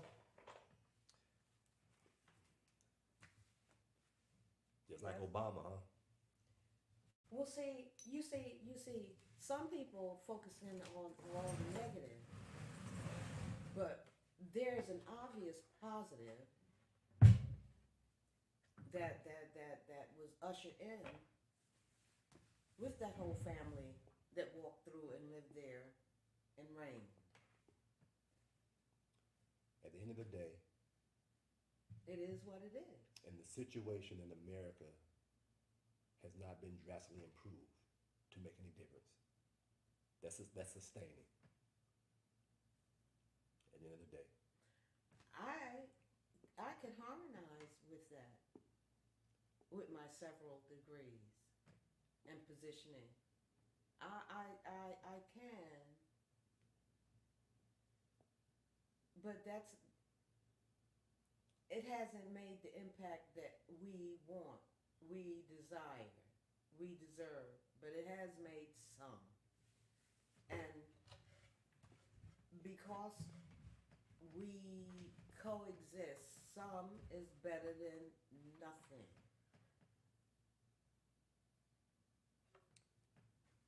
It's all in the perspective. And some still is better than nothing. Even in all of the perspective, some is better than nothing. So, and then what that is, some can continue to engage in the culture society because they appreciate the some. Whereas here at Temple Mother Earth, we're saying, why feel good about some when you can actually have it all by simply creating that which you want and taking control of your own destiny, your own journey, your own life, so that you're not dependent upon them to do what they say they're going to do. Because they have said time and time again, whatever they say they're going to do, most times they have not lived up to it. And it's not even, I've never depended on anything coming from that realm of things. It's just who I want to see lead it. I've never depended on them. I don't even know what it means to depend on them. I don't know. If I sat around waiting, depending on them, trust me, I'd probably be homeless. Right, and even with that, you want somebody good to lead it. Yes. That's fine. With my personal suggestion, that's a separation. If do you believe if the right person lead it, it will eventually live up to what it says? It would inch toward that goal, yeah. It would inch toward that goal. And watch this. And how long have they had various leaders, and how close have they come to that goal since they've been in existence? It would inch toward that goal. I prefer an inch toward the goal than an inch away from it. So all my person is saying is this: that's fine. This space, this portal, It's not for that. This portal is about. We don't really care if you really inch or don't inch or how much you get towards it, because it's the goal up is not Is it relevant? as it pertains to connecting with the God on the inside and being a God. Oh yeah. They're separate. And so this portal says, why give energy to something that's not going to live up to the full potential that you see for reality, by everyone coming from the heart space, everyone being in that 5D, everyone, I am my brother's keeper. Well, If that's not the ultimate goal, if it's only... Be positively condescending and just select the best of the two. My person will leave you with that. Mm-hmm. Because it's keep checking the time. You know, it's 12:58. We're going to close out the Soulful Discussion and get ready for play with the bowls here. Because this conversation is different. Mm-hmm. It's different. And again, that was my ending piece. right. So my person is back. Just like that's the perfect reason why. And similar to as we were speaking about it, at times there may be some energy of passion with force. Just inch towards it, get a little bit closer to it. The desire for that to be a Well, little see, bit. that's a part. That's born from you applaud whatever you do toward what you say, getting close to God, and you do not criticize yourself, and you continuously stay on that path. My person have experienced enough of that society, that world, mainstream. My person at one point voted, it held space for let's get a little bit closer, we can do it a little bit better. Well, I've never approached it that way, and I ran for office once and won my little position as a minority leader in the Democratic convention when Jesse Jackson was running. I just never even thought that. It was just, this resonated with my soul, as in this is the right thing to do. I mean, I was immature as far as political assessments and things are concerned. But that's how Spirit led me at that time, so many years ago. But I think about my ancestors, my real ancestors uh, that were brought over in ships and all. I think about them and their earnest longing, desire for freedom. And over here, and they didn't walk on water. They didn't see a way back. And they were here with no options. Now what do we do? You know, and we survive. That's what we do. Were some of our people already here before the so-called slave trade? Irrelevant. Why is that? Because I'm talking about my ancestors who were brought over here. That is irrelevant. I'm not going to trip over opiates or that. I'm going to focus in on what is relevant and not be distracted. Because if they were, where were they? What's the point? See, in my story, they didn't interject any point unless the name was Harriet Tubman or something. There's history that also says that our people of color, the same people that came over on slave ships, some of those same people was here. Is even in Columbus's letters back to the Queen. He said the people that are here are dark. They're black people. So all my person is saying is good. That's not bad. That's good. That's good. And I'm glad that finally came out. But the president, when the country first began to organize as a government, under the Continental Congress, the first president was John Hanson, a Moor, a brother, a black man. The very first president on the Articles of Confederation, before George Washington. There were 8 presidents before George Washington. And the poor will always be with us. That's a religious interjection. And while Harriet Tubman was running the Underground Railroad with help from abolitionists, there were black people of color, who owned plantations at the same time. Slaves were being on plantations. She was freeing slaves. Well, not at the very same time, eventually at the same time. But not at the beginning, not at the start. Somewhere along the line, these things occurred. So the question is, why is that? Why was the very first president a black man? Why was during the slavery there was black people that had slaves? Why before Columbus, when Columbus came over here, he said these are the same people as over here. They're the same people. So there's a lot more, and before slavery, what happened before slavery? How about our ancestors before slavery? How about our ancestors before the so-called Caucasian came on the scene? Before white people was on the planet, it was all melanated people. And during that time, they were still killing. There was still black on black crimes. You're saying all these things, there's a bigger picture. That's all my person is saying. And you're free to pick out one little piece if you want and be emotional about that. That's fine. My person just saying that there's a bigger picture on history. Yes. I want to be faithful to my ancestors. At that point, I do. How about all your ancestors, not just the ones that say came over on the slave ships? Because they suffered more.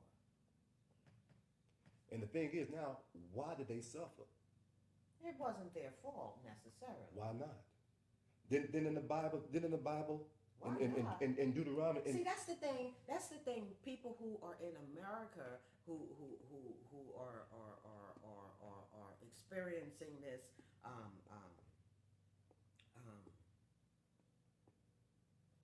my God, I have this book by Dr. Fox. I can't think of his name, but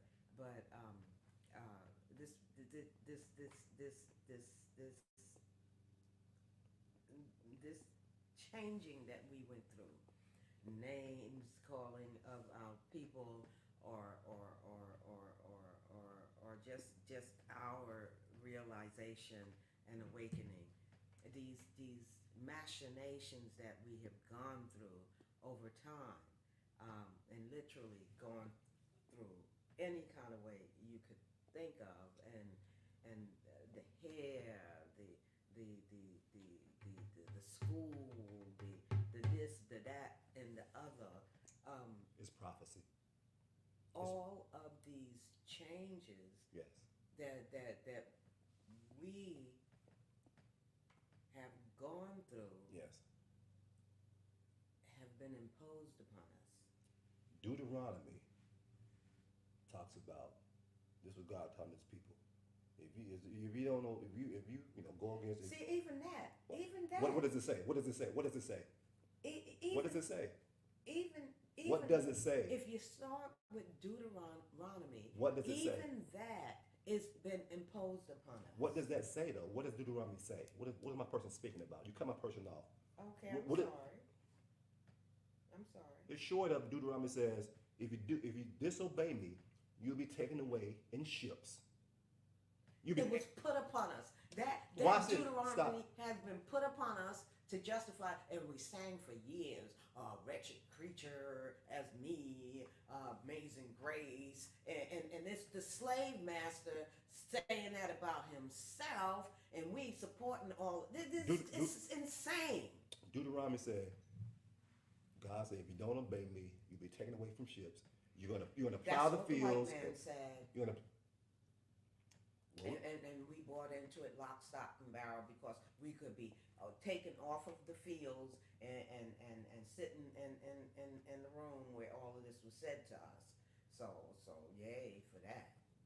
again, before the white man came, we did We everything. didn't have no darn Deuteronomy. It was called something else. But we did the same thing the white man did. There was killing, there was murder going on before the white man came. Yeah, I hope my weed didn't. Well, that's okay. But that's it then. That's fine. I hope my weed was righteous. I hope my weed wasn't warriors. We only defended ourselves. Before the Caucasians even came about, whether it be the Caucasus Mountains, whatever the case may be, thousands of years before the white man came, I black don't people. know much about that. I wasn't a part of that. I'm So here in this now. in this now, if you're not looking at everything that happened before we got to now, and only take a small portion No, out. I acknowledge. But no, all of that. what you're doing is right now. But you're still bringing out right now. You're still bringing slavery into right now. When my person go back beyond slavery, you don't want to go that far back, because there was before the white man came, there was a whole history.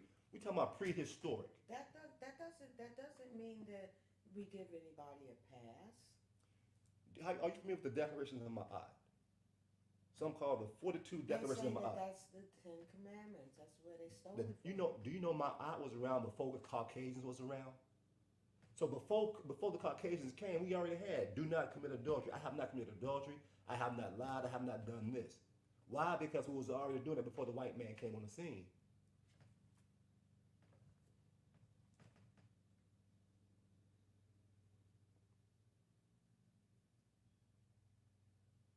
And that's how you explain not voting? No, that's how my person explained. No, that's That should be even more reason to go and vote. no. My person just look here. My person is leaving in 25 years, approximately. My person has experienced enough to know what's happening. You got Malcolm X, you got Martin Luther King. Malcolm X said, let's assimilate. Martin Luther King said, no, let's get our own shit. My person resonate with it. My person honors and respects Martin. And they killed both of them.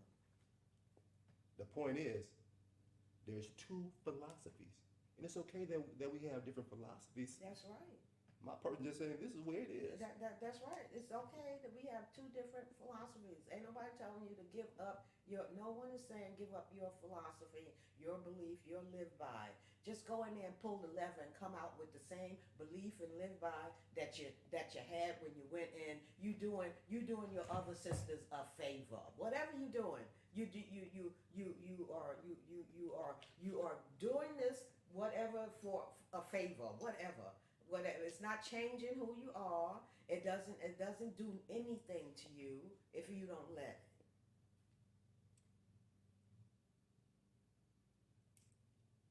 My person is saying this.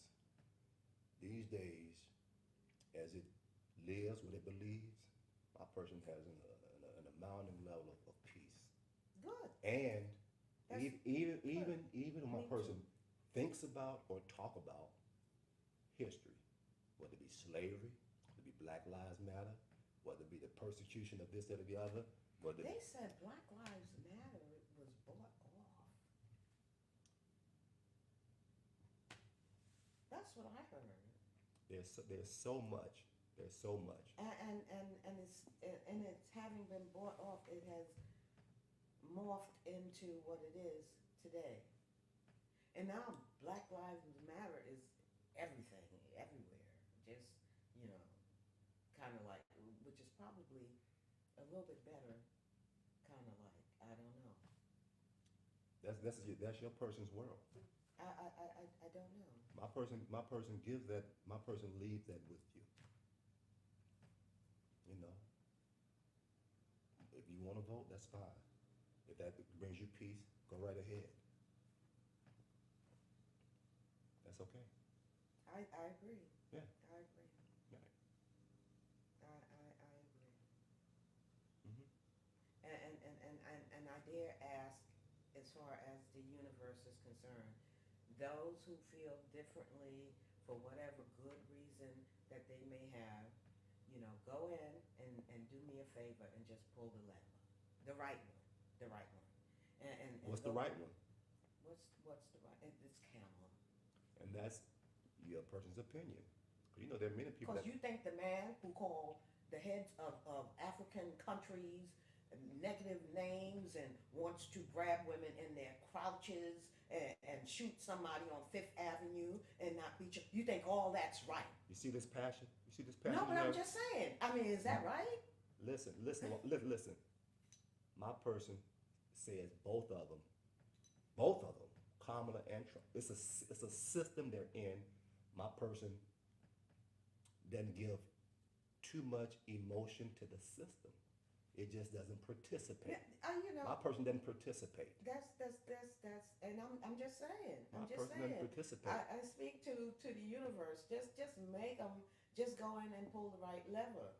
And if they don't know which one is right, tell them. Help them out. The reality is this: my person has no vested interest, is not participating. That's good. But it sees the one that called Donald Trump. He was president before. Please don't speak that name So the thing is, to me. evidently, who's ever running, they have supporters. So evidently, there's people on both sides. Evidently, because both of them are right. There's only two, right? There's only two, and evidently, whoever those two are, both of those have supporters on each side. Well, one of them destroyed property and killed people and all, and the other one didn't. So At least you may not be aware of. The same thing they said about Barack Obama. I'm not aware of. I cannot abdicate. Did you know about Libya? What's his name? No, not Saddam. It was the other boy, Muammar Gaddafi.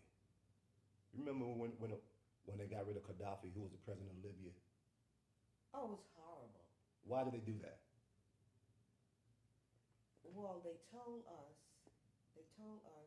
he had fields of people that he had killed, that he thought were traitors and opposing, and then they showed us these fields and all, but then other people said no, he was doing all of this righteous stuff, and they wanted him to stop.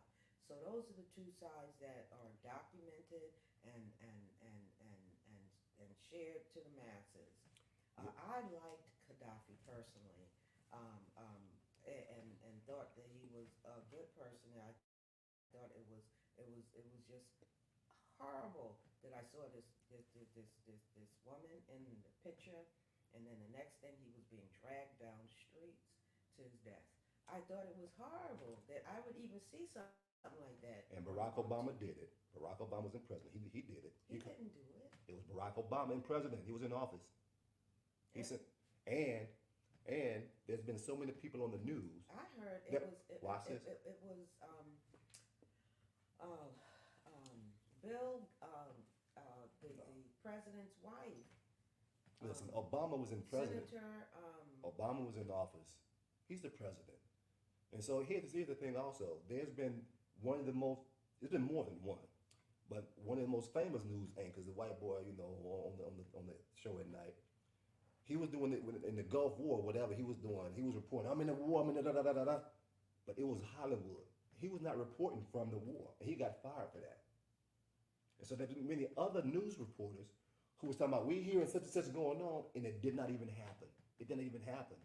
So that's how my person got. It's a lot of stuff going on, and you feel free to engage with that because with your passion. Some people say it brings on high blood pressure. People become stressed out. I just saw some passion right there. Huh? I just saw some passion right there. And the passion it's the same goddamn thing. You know, it's not like you accuse me of passion and you don't show no passion, because there was some passion right there. You know, and I'm just saying, passion is not bad. So, right, it is what it is. The point is, there's a lot of information about what's going on in the world. And if we take and hold on with all of our thing to one thing. I'm not holding on thing. What I'm holding on to is I'm not going to be spending into this system. Because I'm not, it's not my company I'm supporting with all this spending. I'm not, I'm not going to be spending. I'm gonna be holding down so Gertrude can be secure. That's my thing. I gotta do that. If I don't do that, because I take care of me, that's what I'm holding on to. And everything else be damned. I'm sorry. Except for the universe help people to vote for the right person, for the right level. Not even an except. I mean, I'm gonna go do the right thing. And when your right thing is good for you, and I'm gonna do my right thing is good for me. And if I find myself amongst people who feel differently, I'm gonna ask them, do me a favor and pull the right lever. The right or wrong. Just do it, and trust God on this one. Just do it. But that's what I would do. But personally, my whole thing is to keep Gertrude's house together, so Gertrude can soar and experience all the wonderful things that God wants Gertrude to experience.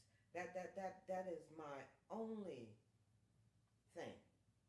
So I don't I delete those text messages. I ran a campaign once. And I was at that phone bank so bad that they kicked me out because they did not want Jesse to do nothing. Mm-hmm. They said, excuse me, you have to leave now. Because everybody I was talking to, well, no matter how they felt, they were saying, okay, we're going to vote. That's the response I was getting back. It turned, I was just doing what they told me I had to do. You don't tell me to get over this hurdle and this is what you have to do. And I say, well, I'm not doing it. So I even changed my party affiliation because they told me if you want to even try, you got to start there. So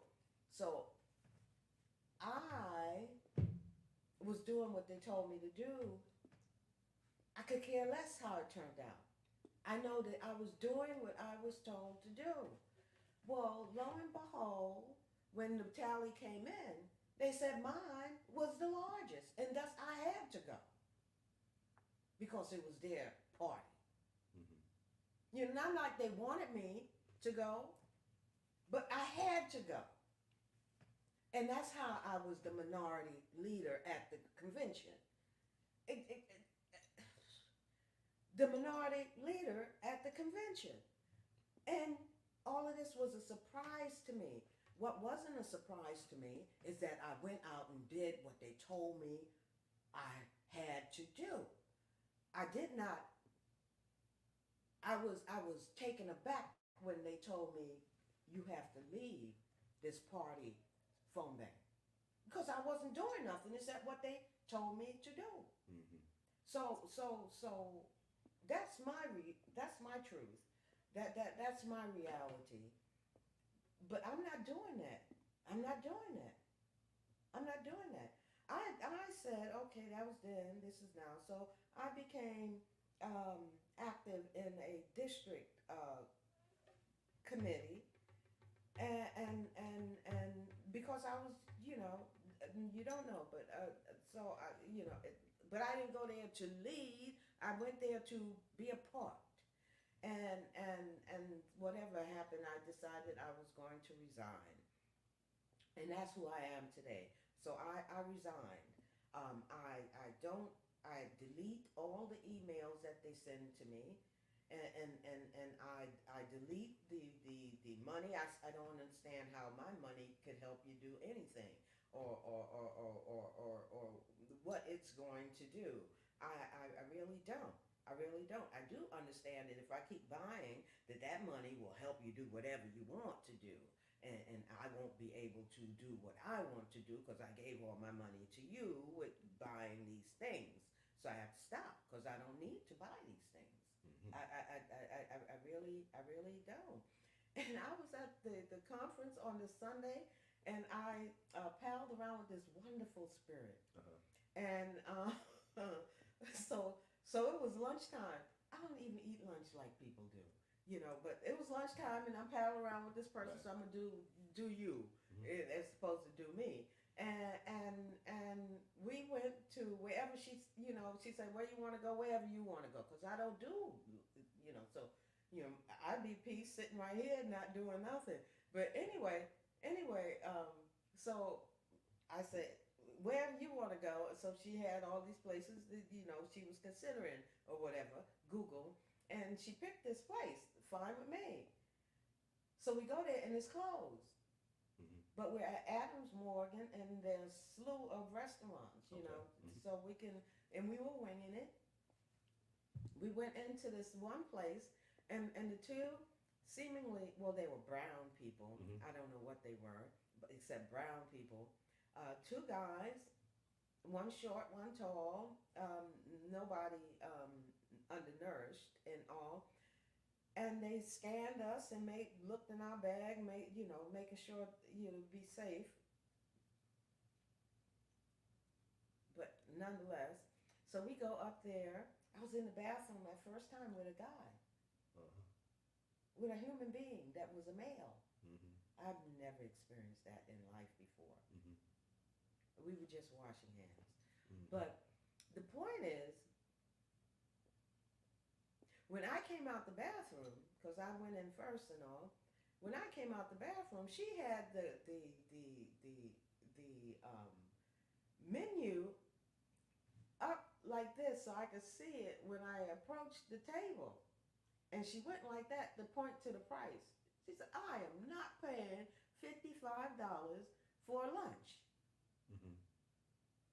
And the menu was limited. Okay. So because we were winging this, they didn't tell us anything about Sunday brunch and what they're charging. Right. They just scanned us and was very friendly and chatty. Right.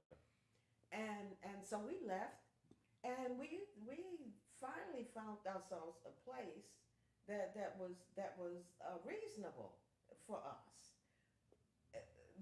All of this on a winging, as opposed to, because the place that was identified was closed, and it didn't say it was closed on Sunday. So that's where I'm at. And I needed that example, because this person would have probably been embarrassed and dug in her pocket to do that, and that's not in the budget. Uh-huh.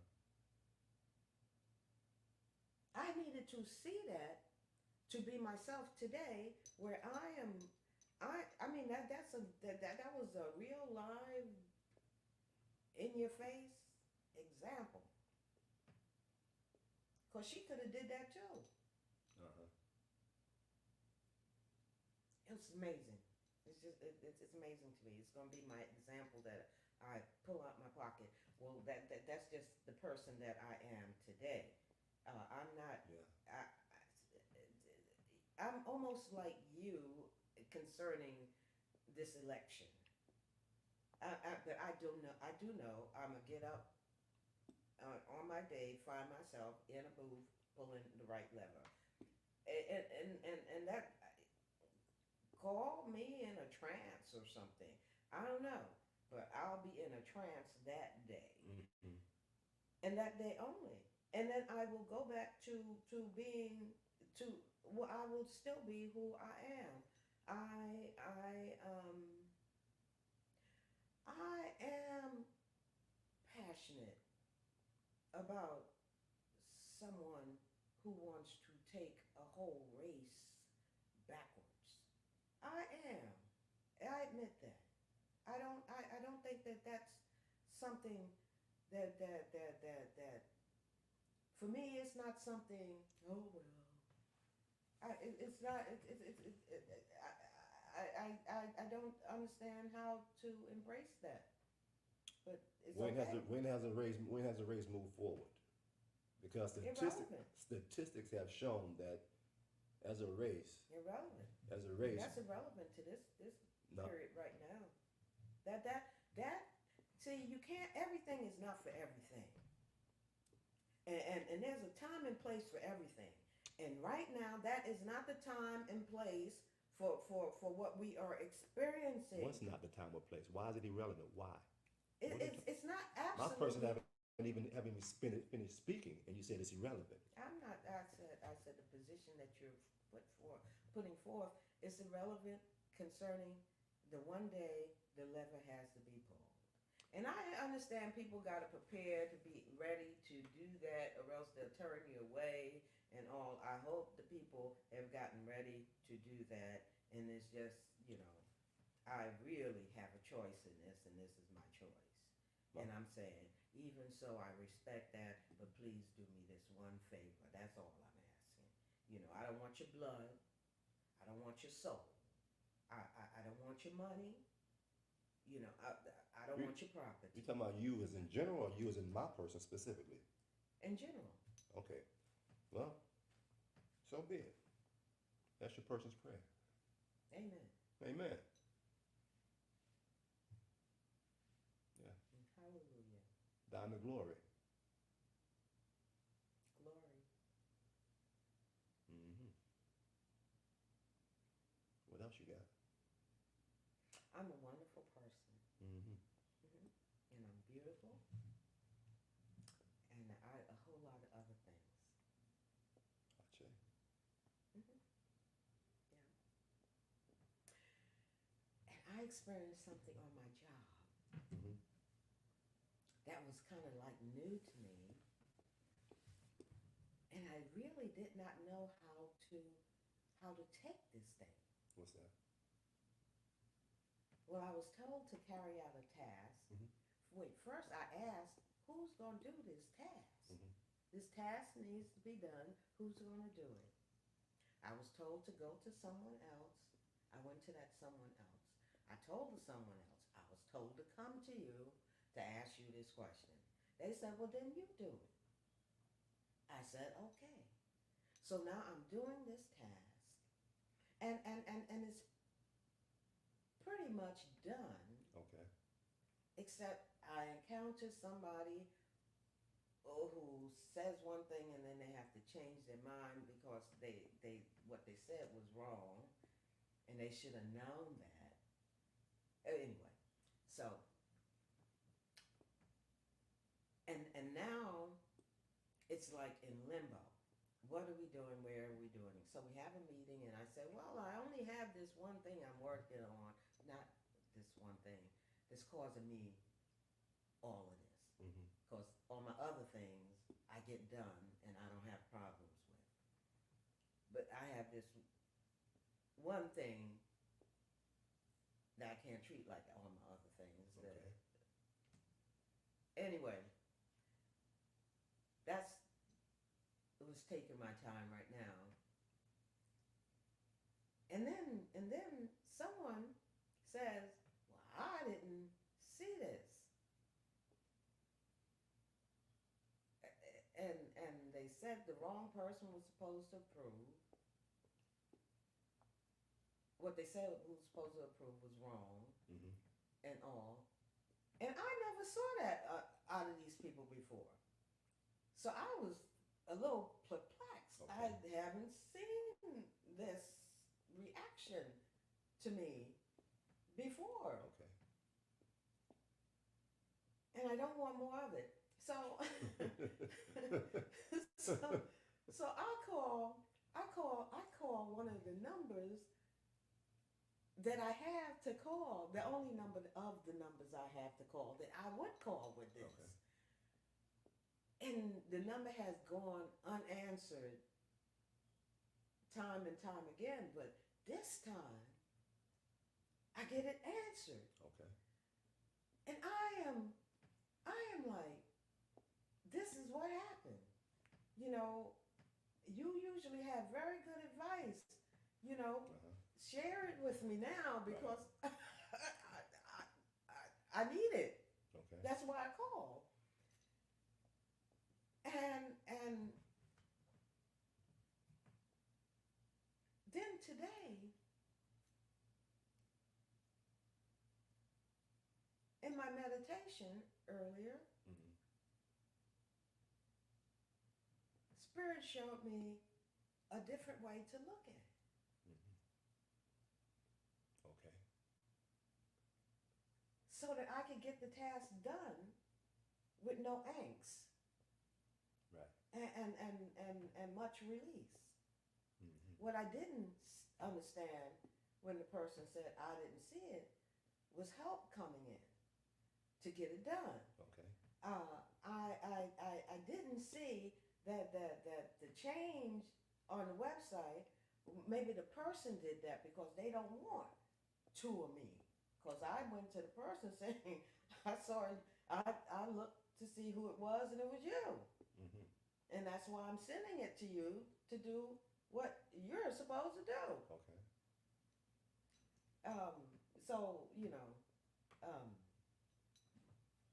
I was able to, Spirit let me see it some way different.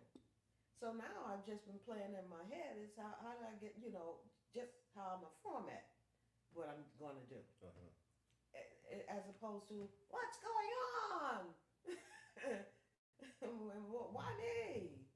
I didn't do anything, you know, Mm-hmm. to cause this reaction. And I'm happy for Spirit to show me the different way to look at things. Yeah. Yeah. Yeah. Yeah. Yeah. Perspective makes a difference. Makes the world a difference. It does. It does. It does. And it feels better too. Yeah. Shoot. Boy. But Spirit let me go through all of that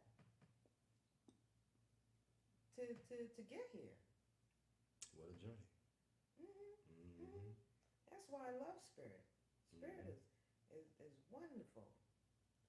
When I was caught up with my injury, that was astronomical in and of itself, Mm-hmm. I must say. Spirit saw benefit in having a whole bunch of little kids, school age, gather around me as I am on my shopping, going, and I was, this was at the mall in Silver Spring, downtown Silver Spring. Right. And right there to my left is an elevator bank, Mm-hmm. a few steps away. Mhm. But the kids got all around, and right near me, close to me, less than a few steps away, was the escalator. Okay. And I had issues with that. Okay.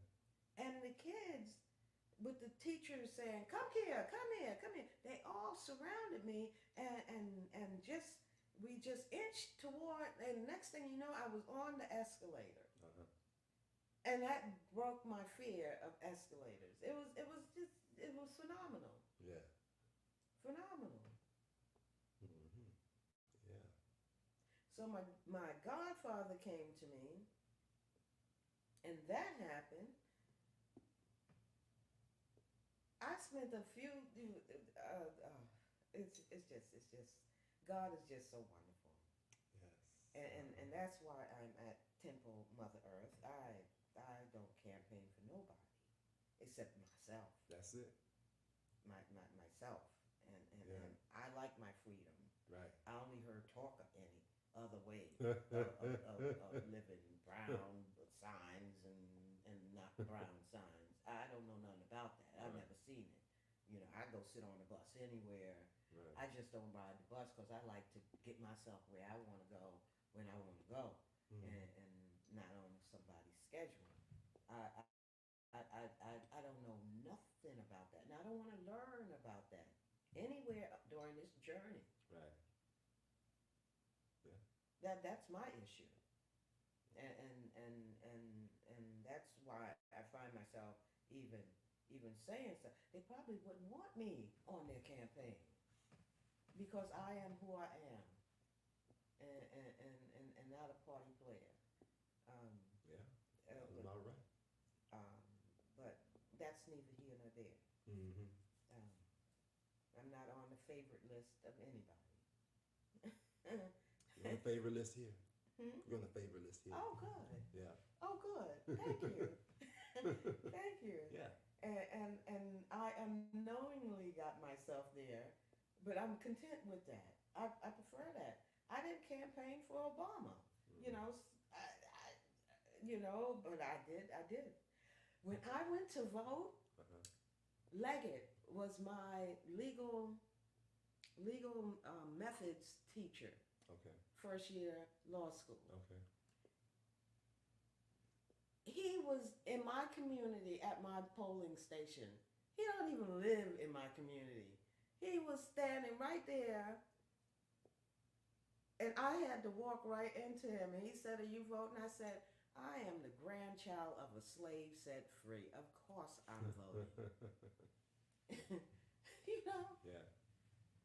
I mean, that's my. I don't know.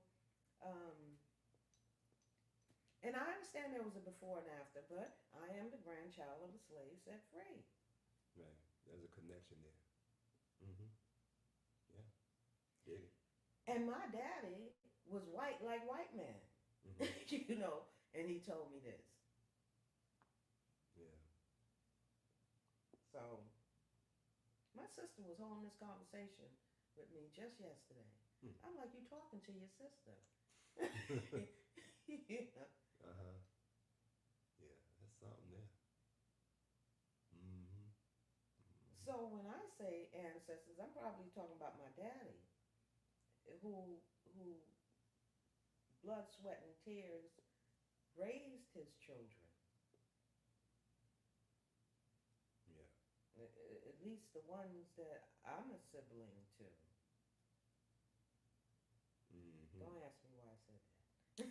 Oh, my person understands. But, it's mm-hmm. That's the man I know. Yeah. Mm-hmm. That's all right. And it's nice to change. Yeah.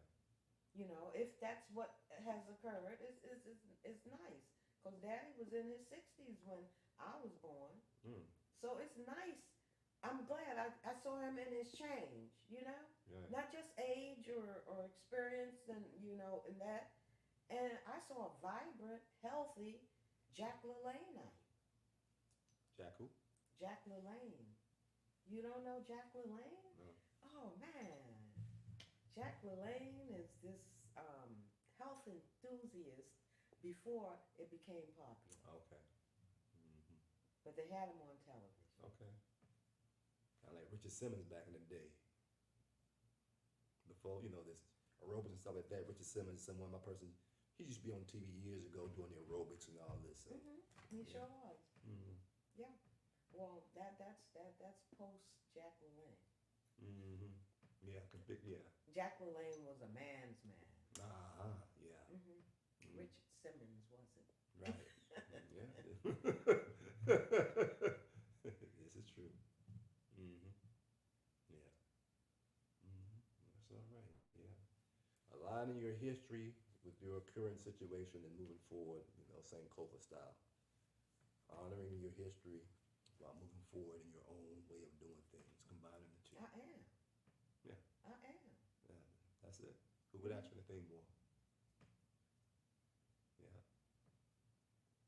And that's why I'm not trying to upset anybody in my family. You know, when the teacher's ready, the student will appear. Mm-hmm. Just like that. Mm-hmm. I raised my daughter telling her Jesus was our ancestor to get her through high school and all, with all this ancestor stuff and all of that. What we don't know is irrelevant. What we do know is this. So don't let that bother you. Mm-hmm. Keep it moving. Mm-hmm. Right. You use the word irrelevant quite a lot. Because you got to stay focused. Mm-hmm. I have to stay focused. And if I stayed focused through my journey, there would have been no yo-yoing. I did that with my hair. Tresemme is a company, and it worked well with my hair. It really did. The washing, the conditioning, and all. And I saw commercials saying, we do this with the hair, we do that with the hair. And for whatever reason, Tresemme wasn't enough. Mm-hmm. And what they telling everybody, know that you're enough. I need to know that was enough. Right. And then I wouldn't have wasted my money on trying this and trying that to find out this and that don't work. And Tresemme is enough. Yeah. I need to know what is enough and what isn't. For you, yes. For me, it's an individual thing. Oh, my daughter says, Mommy, you're a narcissist. I'm like, no, that's not what's going on. This is survival. It's not narcissism. Mm-hmm. Yeah. Yeah. To the outside, could be a thin line, but to those who know, self-preservation is the first law. They say self-preservation. So what's best to maintain it for you to maintain your health, your wealth, your vibrancy, your connection with the all. What does it take? And it's different for everybody. It is. Mm-hmm. Yeah. Yeah. Yes, and I don't get to tell nobody what to do. That's it. Not even my adult daughter. I can suggest, but I don't get. I don't get to live your life. Right. That's it. Mm-hmm. Thank goodness. Yeah. Mm-hmm. So you're gonna beat the drum? Just for a little bit, to officially close out. We start with the drum, we end with the drum. Feel free to join in if you like.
receive all that we came to receive. The surface and the depths.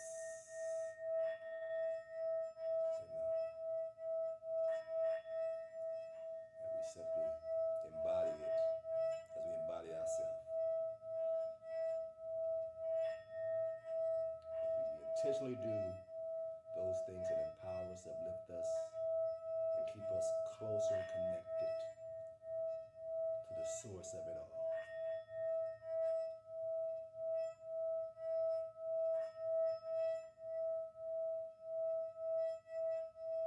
The attitude of gratitude for being alive, for spirit, for guidance, for the ability to feel the presence of the all, in the form of the peace of God that passes all understanding, as we allow it to guard our hearts and our minds. We are forever grateful, forever in joy,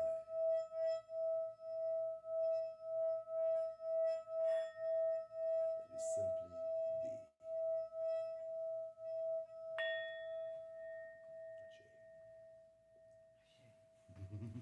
May I use your restroom? Absolutely. Thank you.